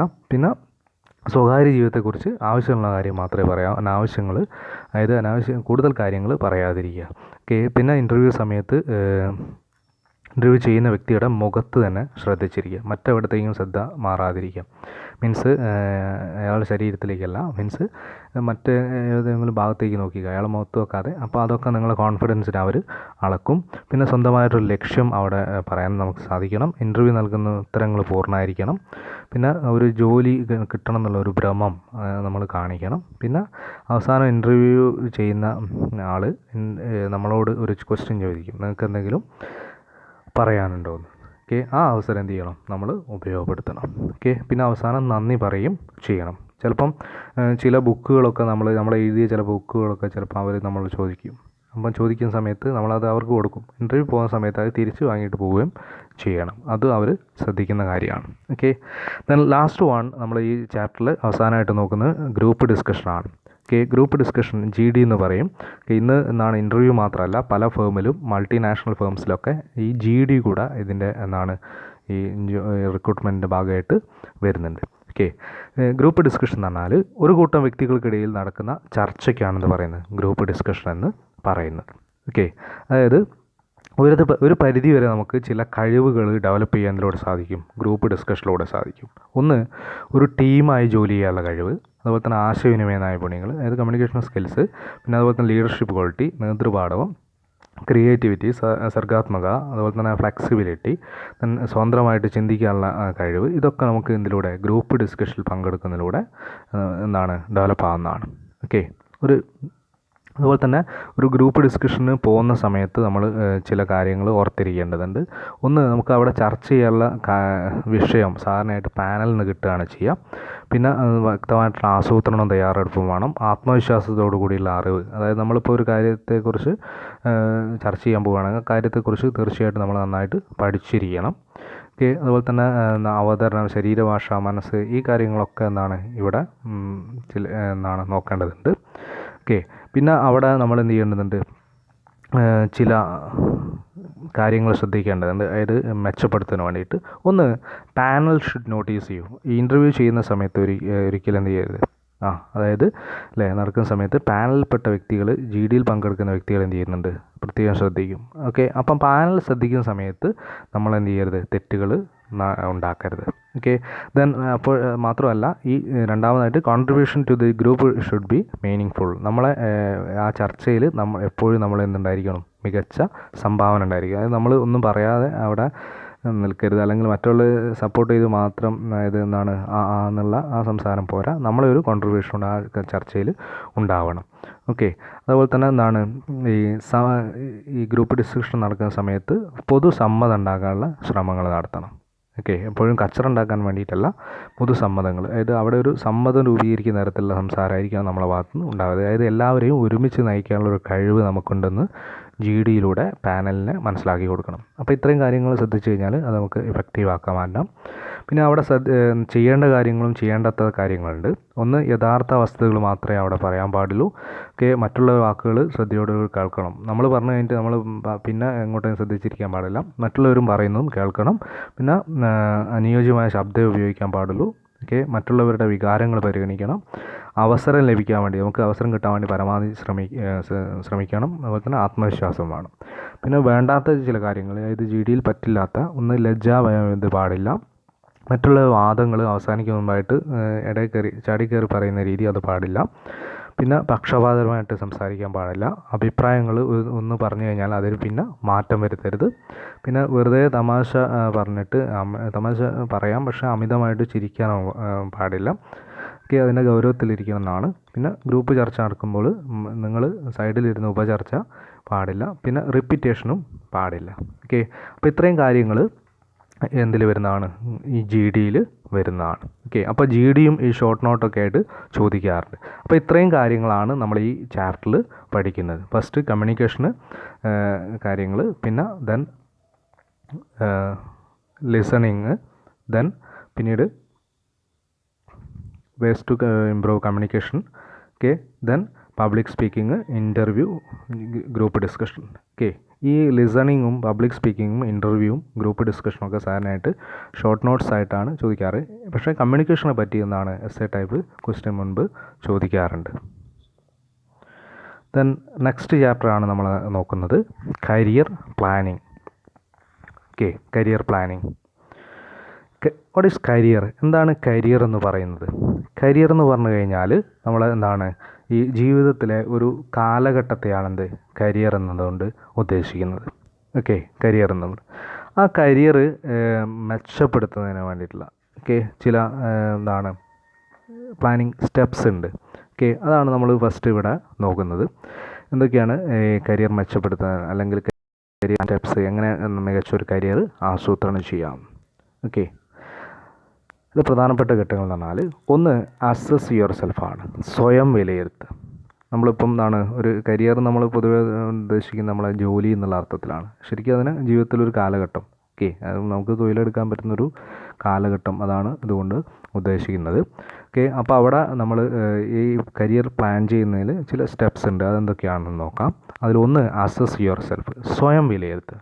അതായത് നമ്മളെ താല്പര്യങ്ങൾ, നമ്മളെ നൈപുണ്യങ്ങൾ, അതായത് നമുക്ക് എന്തൊക്കെ കഴിവുണ്ട്, നമുക്ക് സഫലമാക്കാൻ പറ്റുമോ, നമ്മളെ ഇഷ്ടങ്ങൾ, ഇതൊക്കെ നമ്മൾ ആദ്യം എന്ത് ചെയ്യുക, സ്വയം മനസ്സിലാക്കുക. എനിക്ക് ഇന്ന കഴിവുണ്ട്, എനിക്ക് ഇന്നതാണ് ഇഷ്ടം, ഓക്കെ, എൻ്റെ താല്പര്യം ഇതാണ്, ഇന്നതായി മാറണം. ഓക്കെ, അപ്പോൾ ആദ്യം സ്വയം വിലയിരുത്തുക. ഓക്കെ, രണ്ടാമതായിട്ട് എന്താണ് ഈ research careers and occupations that match your personal profile എന്ന്. രണ്ടാമതായിട്ട് നിങ്ങൾ സ്വയം വിലയിരുത്തിയതിനു ശേഷം നിങ്ങളുടെ കഴിവിനനുസരിച്ചുള്ള ഏതൊക്കെ ജോലി ഈ തൊഴിൽ മാർക്കറ്റിൽ ലഭ്യമാണ് എന്നതിനെക്കുറിച്ച് എന്ത് നടത്തുക, അന്വേഷണം നടത്തുക. ഓക്കെ, എന്നിട്ടത് കണ്ടെത്തുക. Then understand the job market, തൊഴിൽ കമ്പോളത്തെക്കുറിച്ച് മനസ്സിലാക്കുക. ഇപ്പം നിങ്ങൾക്ക് ഇഷ്ടപ്പെട്ട ജോലി ഉണ്ടാവും, പക്ഷേ ആ തൊഴിൽ കമ്പോളത്തിന് യാതൊരുവിധ ഡിമാൻഡും ഉണ്ടാവില്ല. അപ്പോൾ നിങ്ങളത് ആ കരിയർ തിരഞ്ഞെടുത്തുകൊണ്ട് ഓക്കെ നഷ്ടമാണ് ഉണ്ടാവുക. അപ്പോൾ എപ്പോഴും നമ്മൾ തൊഴിൽ മാർക്കറ്റിനെ കുറിച്ച് മനസ്സിലാക്കണം. ആ തൊഴിൽ മാർക്കറ്റിൽ ഏത് ജോലിക്കാണ് ഇപ്പം സാധ്യത എന്ന്. Okay, then identify your goal and make A plan achieving it. തീർച്ചയായിട്ടും നിങ്ങൾ എന്ത് ചെയ്യണം, ഈ ലക്ഷ്യം നേടുന്നതിന് വേണ്ടിയിട്ട് ഒരു പ്ലാന്, ഓക്കെ, ആസൂത്രണം നടത്തണം. ഓക്കെ, എങ്കിൽ നിങ്ങൾക്ക് എന്ത് ചെയ്യാൻ സാധിക്കും, ആ കരിയർ നിങ്ങൾക്ക് നേടിയെടുക്കാൻ സാധിക്കും. ഓക്കെ, അപ്പോൾ അത്തരത്തിൽ എന്താണ് കരിയർ പ്ലാൻ ചെയ്യുന്നതിനുള്ള പ്രധാനപ്പെട്ട സ്റ്റെപ്സ് നിങ്ങൾ ഓർത്ത് വെക്കുക. ഒന്ന് അസസ് യുവർ സെൽഫ്, സ്വയം വിലയിരുത്തുക. രണ്ടാമത്തത് എന്താണ് തൊഴിലിനെക്കുറിച്ച് അന്വേഷണം നടത്തുക, ഗവേഷണം നടത്തുക. ദെൻ തൊഴിൽ കമ്പോളത്തെക്കുറിച്ച് മനസ്സിലാക്കി വെക്കുക. പിന്നെ ഈ തൊഴിൽ നേടിയെടുക്കാൻ വേണ്ടിയിട്ട് വ്യക്തമായൊരു പ്ലാനിങ് ഉണ്ടാക്കിയെടുക്കുക. ഓക്കെ, ദെൻ പിന്നീട് കരിയർ എന്താണെന്നും, ഓക്കെ, ആ കരിയറിൻ്റെ പ്രത്യേകതകൾ, സ്വഭാവ സവിശേഷതകൾ എന്തൊക്കെയാണെന്നാണ് നമ്മൾ നോക്കുന്നത്. Career features. ഓക്കെ, ഒന്ന് കരിയർ ഫീച്ചേഴ്സിൽ ഫസ്റ്റ് വൊളീഷനാണ്. വൊളീഷൻ ആൻഡ് ചോയ്സ്, ഇച്ഛയും തിരഞ്ഞെടുപ്പാണ്. അതായത് എന്താണ് തീർച്ചയായിട്ടും നമുക്ക് ഒരു തൊഴിൽ തിരഞ്ഞെടുക്കാനുള്ള ഒരു ആഗ്രഹം, ഇച്ഛ കൊണ്ട് ആഗ്രഹം, വൊളീഷൻ കൊണ്ട് ആഗ്രഹമാണ് ഉദ്ദേശിക്കുന്നത്. ഓക്കെ, തീരുമാനം എടുക്കൽ പ്രധാനപ്പെട്ട ഒരു സവിശേഷതയാണ്. ഒരു വ്യക്തി തൊഴിൽ തിരഞ്ഞെടുക്കുക, ആ തൊഴിൽ നേടിയെടുക്കുന്നതിന് വേണ്ടിയിട്ട് എന്താണ് സ്വയം ഒരു തീരുമാനം എടുക്കാൻ വേണം. അതാണ് ഒരു പ്രത്യേകത. രണ്ട്, സ്യൂട്ടബിലിറ്റി. ഓരോ വ്യക്തിക്കും ചില കഴിവുകളുണ്ടായിരിക്കും, ആ കഴിവിന് അനുയോജ്യമായ തൊഴിൽ തിരഞ്ഞെടുക്കുന്നതായിരിക്കും ഏറ്റവും നല്ലത്. ദെൻ പ്രിപ്പറേഷൻ, കരിയറിൻ്റെ മറ്റൊരു പ്രധാനപ്പെട്ട സവിശേഷതയാണ്. ഏതൊരു നല്ല കരിയർ ലഭിക്കണമെങ്കിലും അതിന് വേണ്ടിയിട്ട് എന്ത് ചെയ്യണം, തയ്യാറെടുപ്പ് തീർച്ചയായിട്ടും ആവശ്യമാണ്. Then on going development. Career എന്ന് പറഞ്ഞാൽ ഒരു ജോലിയിൽ പ്രവേശിക്കുന്നത് മൂലം ആ ജോലിയിൽ നിന്നും വിരമിക്കുന്നവരെയുള്ള കാലഘട്ടമാണ് കരിയർ കൊണ്ട് ഉദ്ദേശിക്കുന്നത്. അപ്പോൾ ഈ കാലയളവിൽ ചിലപ്പോൾ ഉയർച്ച താഴ്ചകളൊക്കെ ഉണ്ടായേക്കാം. അപ്പോൾ അതിനെയൊക്കെ ഫേസ് ചെയ്യണം. Okay, then social personal dimensions. കരിയറിന് സാമൂഹ്യ വ്യക്തിപരമായ കാര്യങ്ങൾ അടുത്ത് വന്നിട്ടുണ്ട്. ഒരു സമൂഹത്തിൻ്റെ വ്യക്തിയുടെ ആവശ്യങ്ങൾ വർദ്ധിക്കുന്നതനുസരിച്ച് തൊഴിലവസരങ്ങൾ എന്ത് ചെയ്യും, വർദ്ധിക്കുന്നുണ്ട്. അപ്പോൾ ഓരോ സമൂഹത്തിലെ ഓരോ വ്യക്തിയും തൻ്റെ ആവശ്യങ്ങൾ നല്ല രീതിയിൽ പൂർത്തീകരിക്കാൻ ഏത് തൊഴിലിലേക്കാണോ സാധിക്കുക അത്തരം തൊഴിലിലേക്ക് എന്ത് ചെയ്യുക, പ്രവേശിക്കുകയാണ് നല്ലത്. ഓക്കെ, അപ്പോൾ ഇതൊക്കെ കരിയറിൻ്റെ ഫീച്ചേഴ്സാണ്. First one volition and choice, then second one suitability, then third one preparation, then fourth one ongoing development, then fifth social personal dimensions. Then career development, എങ്ങനെ നമുക്ക് കരിയർ ഡെവലപ്പ് ചെയ്യാം. കരിയർ ഏത് പ്രായത്തിലുള്ളവർക്ക് എന്ത് ചെയ്യാം, ഡെവലപ്പ് ചെയ്യാൻ സാധിക്കും. അതിന് പ്രത്യേക എന്താണ് പ്രായമൊന്നുമില്ല. ഓക്കെ, അതുപോലെ തന്നെ കുട്ടികൾക്ക് പോലും എന്ത് ചെയ്യാം, അവർക്ക് ചെറിയ പ്രായത്തിൽ ശ്രമിച്ചു കഴിഞ്ഞാൽ നല്ലൊരു കരിയറിൽ എത്തിച്ചേരാൻ സാധിക്കും. ടീനേജേഴ്സിന് ജോലി ലഭിക്കാനുള്ള ഏറ്റവും സാധ്യതയുള്ള കൂടുതലുള്ള കോഴ്സുകൾ പഠിക്കാം. അതുപോലെ തന്നെ അഡൽട്ടിനാണെങ്കിൽ അവർക്ക് വേതനം ലഭിക്കുന്ന, ഇപ്പോൾ ലഭിക്കുന്ന ജോലി അല്ലെങ്കിൽ കൂടുതൽ വേതനം ലഭിക്കുന്ന ജോലിയിലേക്ക് മാറാം. അങ്ങനെ കരിയർ ഡെവലപ്പ് ചെയ്യാം. റിട്ടയേഴ്സിനാണെങ്കിൽ അവർക്ക് കിട്ടിയ എന്താണ് സമ്പാദ്യമൊക്കെ ഉണ്ടാവും. റിട്ടയറായ സമയത്ത് കിട്ടിയ പണമൊക്കെ ഉപയോഗിച്ചുകൊണ്ട് അവർക്ക് വീണ്ടും നല്ലൊരു ബിസിനസ് നടത്തിയിട്ട് വീണ്ടും കരിയർ എന്ത് ചെയ്യാം, ഡെവലപ്പ് ചെയ്യാം. അങ്ങനെ ഏത് പ്രായക്കാർക്ക് എന്ത് ചെയ്യാൻ സാധിക്കും, കരിയർ ഡെവലപ്പ് ചെയ്യാം. അത് ചിൽഡ്രൻ ആണെങ്കിലും ടീനേജ്, അഡൽട്ട്, റിട്ടയേഴ്സ് ആണെങ്കിൽ ആർക്ക് വേണമെങ്കിലും എന്ത് ചെയ്യാം, കരിയർ ഡെവലപ്പ് ചെയ്യാൻ സാധിക്കും. Okay, then career guidance. Career guidance എന്ന് പറഞ്ഞു കഴിഞ്ഞാൽ നമ്മളെ ഉദ്യോഗാർത്ഥിക്ക് ജോലിയെക്കുറിച്ചുള്ള ഉപദേശങ്ങളും വിവരങ്ങളും നൽകുന്നതിനെയാണ് കരിയർ ഗൈഡൻസ് എന്നുകൊണ്ട് ഉദ്ദേശിക്കുന്നത്. ഉദ്യോഗാർത്ഥിക്ക് ജോലിയെക്കുറിച്ച് എന്ത് ചെയ്യുക, വിവരങ്ങൾ നൽകുക, ഉപദേശങ്ങൾ നൽകുക. അതാണിത് കരിയർ ഗൈഡൻസ് കൊണ്ട് ഉദ്ദേശിക്കുന്നത്. ഓക്കെ, അതായത് അതിന് വേണ്ടിയിട്ട് ഇന്ന് നിരവധി ഇപ്പം കോളേജുകളിലടക്കം വന്നിട്ടുണ്ട് കരിയർ ഗൈഡൻസ് സെൻറ്റേഴ്സ് ഉണ്ട്. അതുപോലെ തന്നെ പ്രൈവറ്റായിട്ട് പബ്ലിക് സെക്ടറിലുണ്ട് ഇത്തരത്തിലുള്ള കരിയർ ഗൈഡൻസ് സെൻറ്ററുകളുണ്ട്. അവിടെ നിന്ന് നിങ്ങൾക്ക് എന്താണ് തൊഴിലിനെ സംബന്ധിച്ചുള്ള തീരുമാനം എടുക്കാൻ ഉദ്യോഗാർത്ഥികളെ ഇത്തരം സെൻറ്റേഴ്സ് പ്രാപ്തരാക്കും. അതുപോലെ തന്നെ വിവിധ തൊഴിലുകളെക്കുറിച്ചുള്ള അറിവ് അവിടെ നിന്ന് കിട്ടും. റെസ്യൂമുകൾ, കവർ ലെറ്ററുകൾ ഇതൊക്കെ തയ്യാറാക്കാൻ വേണ്ടിയിട്ട് ഈ കരിയർ ഗൈഡൻസ് സെൻറ്റർ നിങ്ങളെ പ്രാപ്തരാക്കും. അതുപോലെ തന്നെ പാർട്ട് ടൈം, ഫുൾ ടൈം ആയിട്ടുള്ള ജോലികളെക്കുറിച്ചുള്ള അറിവ് നിങ്ങൾക്ക് തരാൻ ആര് സഹായിക്കും? കരിയർ ഗൈഡൻസ് സെൻറ്റേഴ്സ് സഹായിക്കും. അപ്പോൾ കരിയർ ഗൈഡൻസ് എന്ന് പറഞ്ഞു കഴിഞ്ഞാൽ ഉദ്യോഗാർത്ഥികൾക്ക് ജോലിയെക്കുറിച്ചുള്ള ഉപദേശങ്ങൾ, വിവരങ്ങൾ നൽകുന്നതാണ് കരിയർ ഗൈഡൻസ്. അത്തരം ഉപദേശങ്ങൾ നൽകുന്ന സെൻറ്ററുകളെയാണ് കരിയർ ഗൈഡൻസ് സെൻറ്റേഴ്സ് എന്ന് പറയുന്നത്. അപ്പം നമുക്ക് പിന്നെ മറ്റുള്ള ജോലിയെക്കുറിച്ച് അറിവ് ലഭിക്കുന്ന മറ്റൊരു സോഴ്സുകൾ എന്ന് പറഞ്ഞാൽ ഇൻ്റർനെറ്റിലെ വ്യത്യസ്ത എന്താണ് ഈ Naukri.com പോലുള്ള സൈറ്റുകളിലൂടെ, അതുപോലെ തന്നെ local newspapers, television, radio, posters, brochures, അതുപോലെ തന്നെ ഫേസ് ടു ഫേസ് കമ്മ്യൂണിക്കേഷൻ, ഇതിലൂടെയൊക്കെ നമുക്ക് എന്ത് ചെയ്യും? കരിയറിനെ കുറിച്ചുള്ള അറിവ് ലഭിക്കുന്നുണ്ട്. അപ്പോൾ ഈ ഏതൊരു ജോബിന് പോകുന്ന സമയത്ത് നിങ്ങൾ തീർച്ചയായിട്ടും അവിടെ എന്ത് നൽകേണ്ടതുണ്ട്? നിങ്ങളെക്കുറിച്ചുള്ള വിവരങ്ങൾ നൽകേണ്ടതുണ്ട്. അപ്പോൾ അതിന് വേണ്ടിയിട്ട് നമ്മളൊരു റെസ്യൂം തയ്യാറാക്കും. എങ്ങനെയാണ് റെസ്യൂം തയ്യാറാക്കുന്നത്? എത്ര തരത്തിലുള്ള റെസ്യൂമുകളുണ്ടെന്ന് ജസ്റ്റ് നിങ്ങൾ ഓർത്തിരിക്കേണ്ടതുണ്ട്. നമ്മൾ ആദ്യം പണ്ട് ബയോഡാറ്റ എന്നായിരുന്നു പറയാറ്. ഇപ്പം CV, കരിക്കുലം വൈറ്റ്, ഇപ്പം അധികം ഇലക്ട്രോണിക് CV കളാണ് ഉള്ളത്. അപ്പം റെസ്യൂം എങ്ങനെ? ഉദ്യോഗാർത്ഥിയുടെ വിദ്യാഭ്യാസം, നൈപുണ്യങ്ങൾ, തൊഴിൽ പരിചയം എന്നിവ സംബന്ധിച്ച ഒരു ഔപചാരികമായ അവതരണമാണെന്ന് റെസ്യൂം കൊണ്ട് ഉദ്ദേശിക്കുന്നത്. അതായത് ഉദ്യോഗാർത്ഥിയുടെ വിദ്യാഭ്യാസം, അയാളുടെ കഴിവുകൾ, അയാൾക്ക് എന്തൊക്കെ സ്കില്ലുണ്ട്, ദെൻ തൊഴിൽ പരിചയം, വർക്ക് എക്സ്പീരിയൻസ്, ഇതിനെക്കുറിച്ചുള്ള ഔദ്യോഗികമായിട്ടുള്ള ഒരു അവതരണം. ഔദ്യോഗികമായിട്ട് ഉള്ള അവതരണമാണിത് റെസ്യൂം കൊണ്ട് ഉദ്ദേശിക്കുന്നത്. റെസ്യൂം സാധാരണയായിട്ട് നമ്മൾ തയ്യാറാക്കുന്നത് A4 അല്ലെങ്കിൽ ലെറ്റർ സൈസ് പേപ്പറുകളിലാണ് ഇത് തയ്യാറാക്കുന്നത്.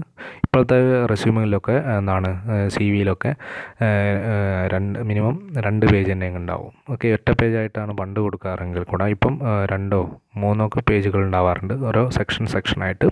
അപ്പോൾ ഈ റെസ്യൂമുകൾ വ്യത്യസ്ത തരത്തിലുണ്ട്. അതിൽ ഫസ്റ്റ് ആണ് റിവേഴ്സ് ക്രോണോളജിക്കൽ റെസ്യൂം എന്ന് പറഞ്ഞാൽ ഉദ്യോഗാർത്ഥിയുടെ തൊഴിൽ പരിചയത്തിനാണ് ഇവിടെ പ്രാധാന്യം നൽകുന്നത്. ഇതിന് ഈ പേര് വരാനുള്ള കാരണം വെച്ചാൽ ജോലി പ്രവേശിക്കുന്ന തീയതി സാധാരണയായിട്ട് കൊടുക്കാറ് ഒരു വർഷത്തിലെ ആദ്യ ദിനമാണ്. ഇപ്പോൾ നിങ്ങൾ മാർച്ച് മാസമാണ് ജോലി പ്രവേശിച്ചെങ്കിൽ കൂടെ അപ്പോൾ എക്സ്പീരിയൻസ് ആയിട്ട് നിങ്ങൾ കൊടുക്കുക ജനുവരിയിൽ, അതായത് ഫസ്റ്റാണ് എക്സ്പീരിയൻസ് ആയിട്ട് കണക്കാക്കുക. അപ്പോൾ അവിടെ റിവേഴ്സ് ക്രോണോളജിക്കൽ ഓർഡർ വരുന്നുണ്ട്. അപ്പോൾ അതുകൊണ്ടാണ് ഇതിനെ ഈ പേര് വരാൻ കാരണം, റിവേഴ്സ് ക്രോണോളജിക്കൽ റെസ്യൂം.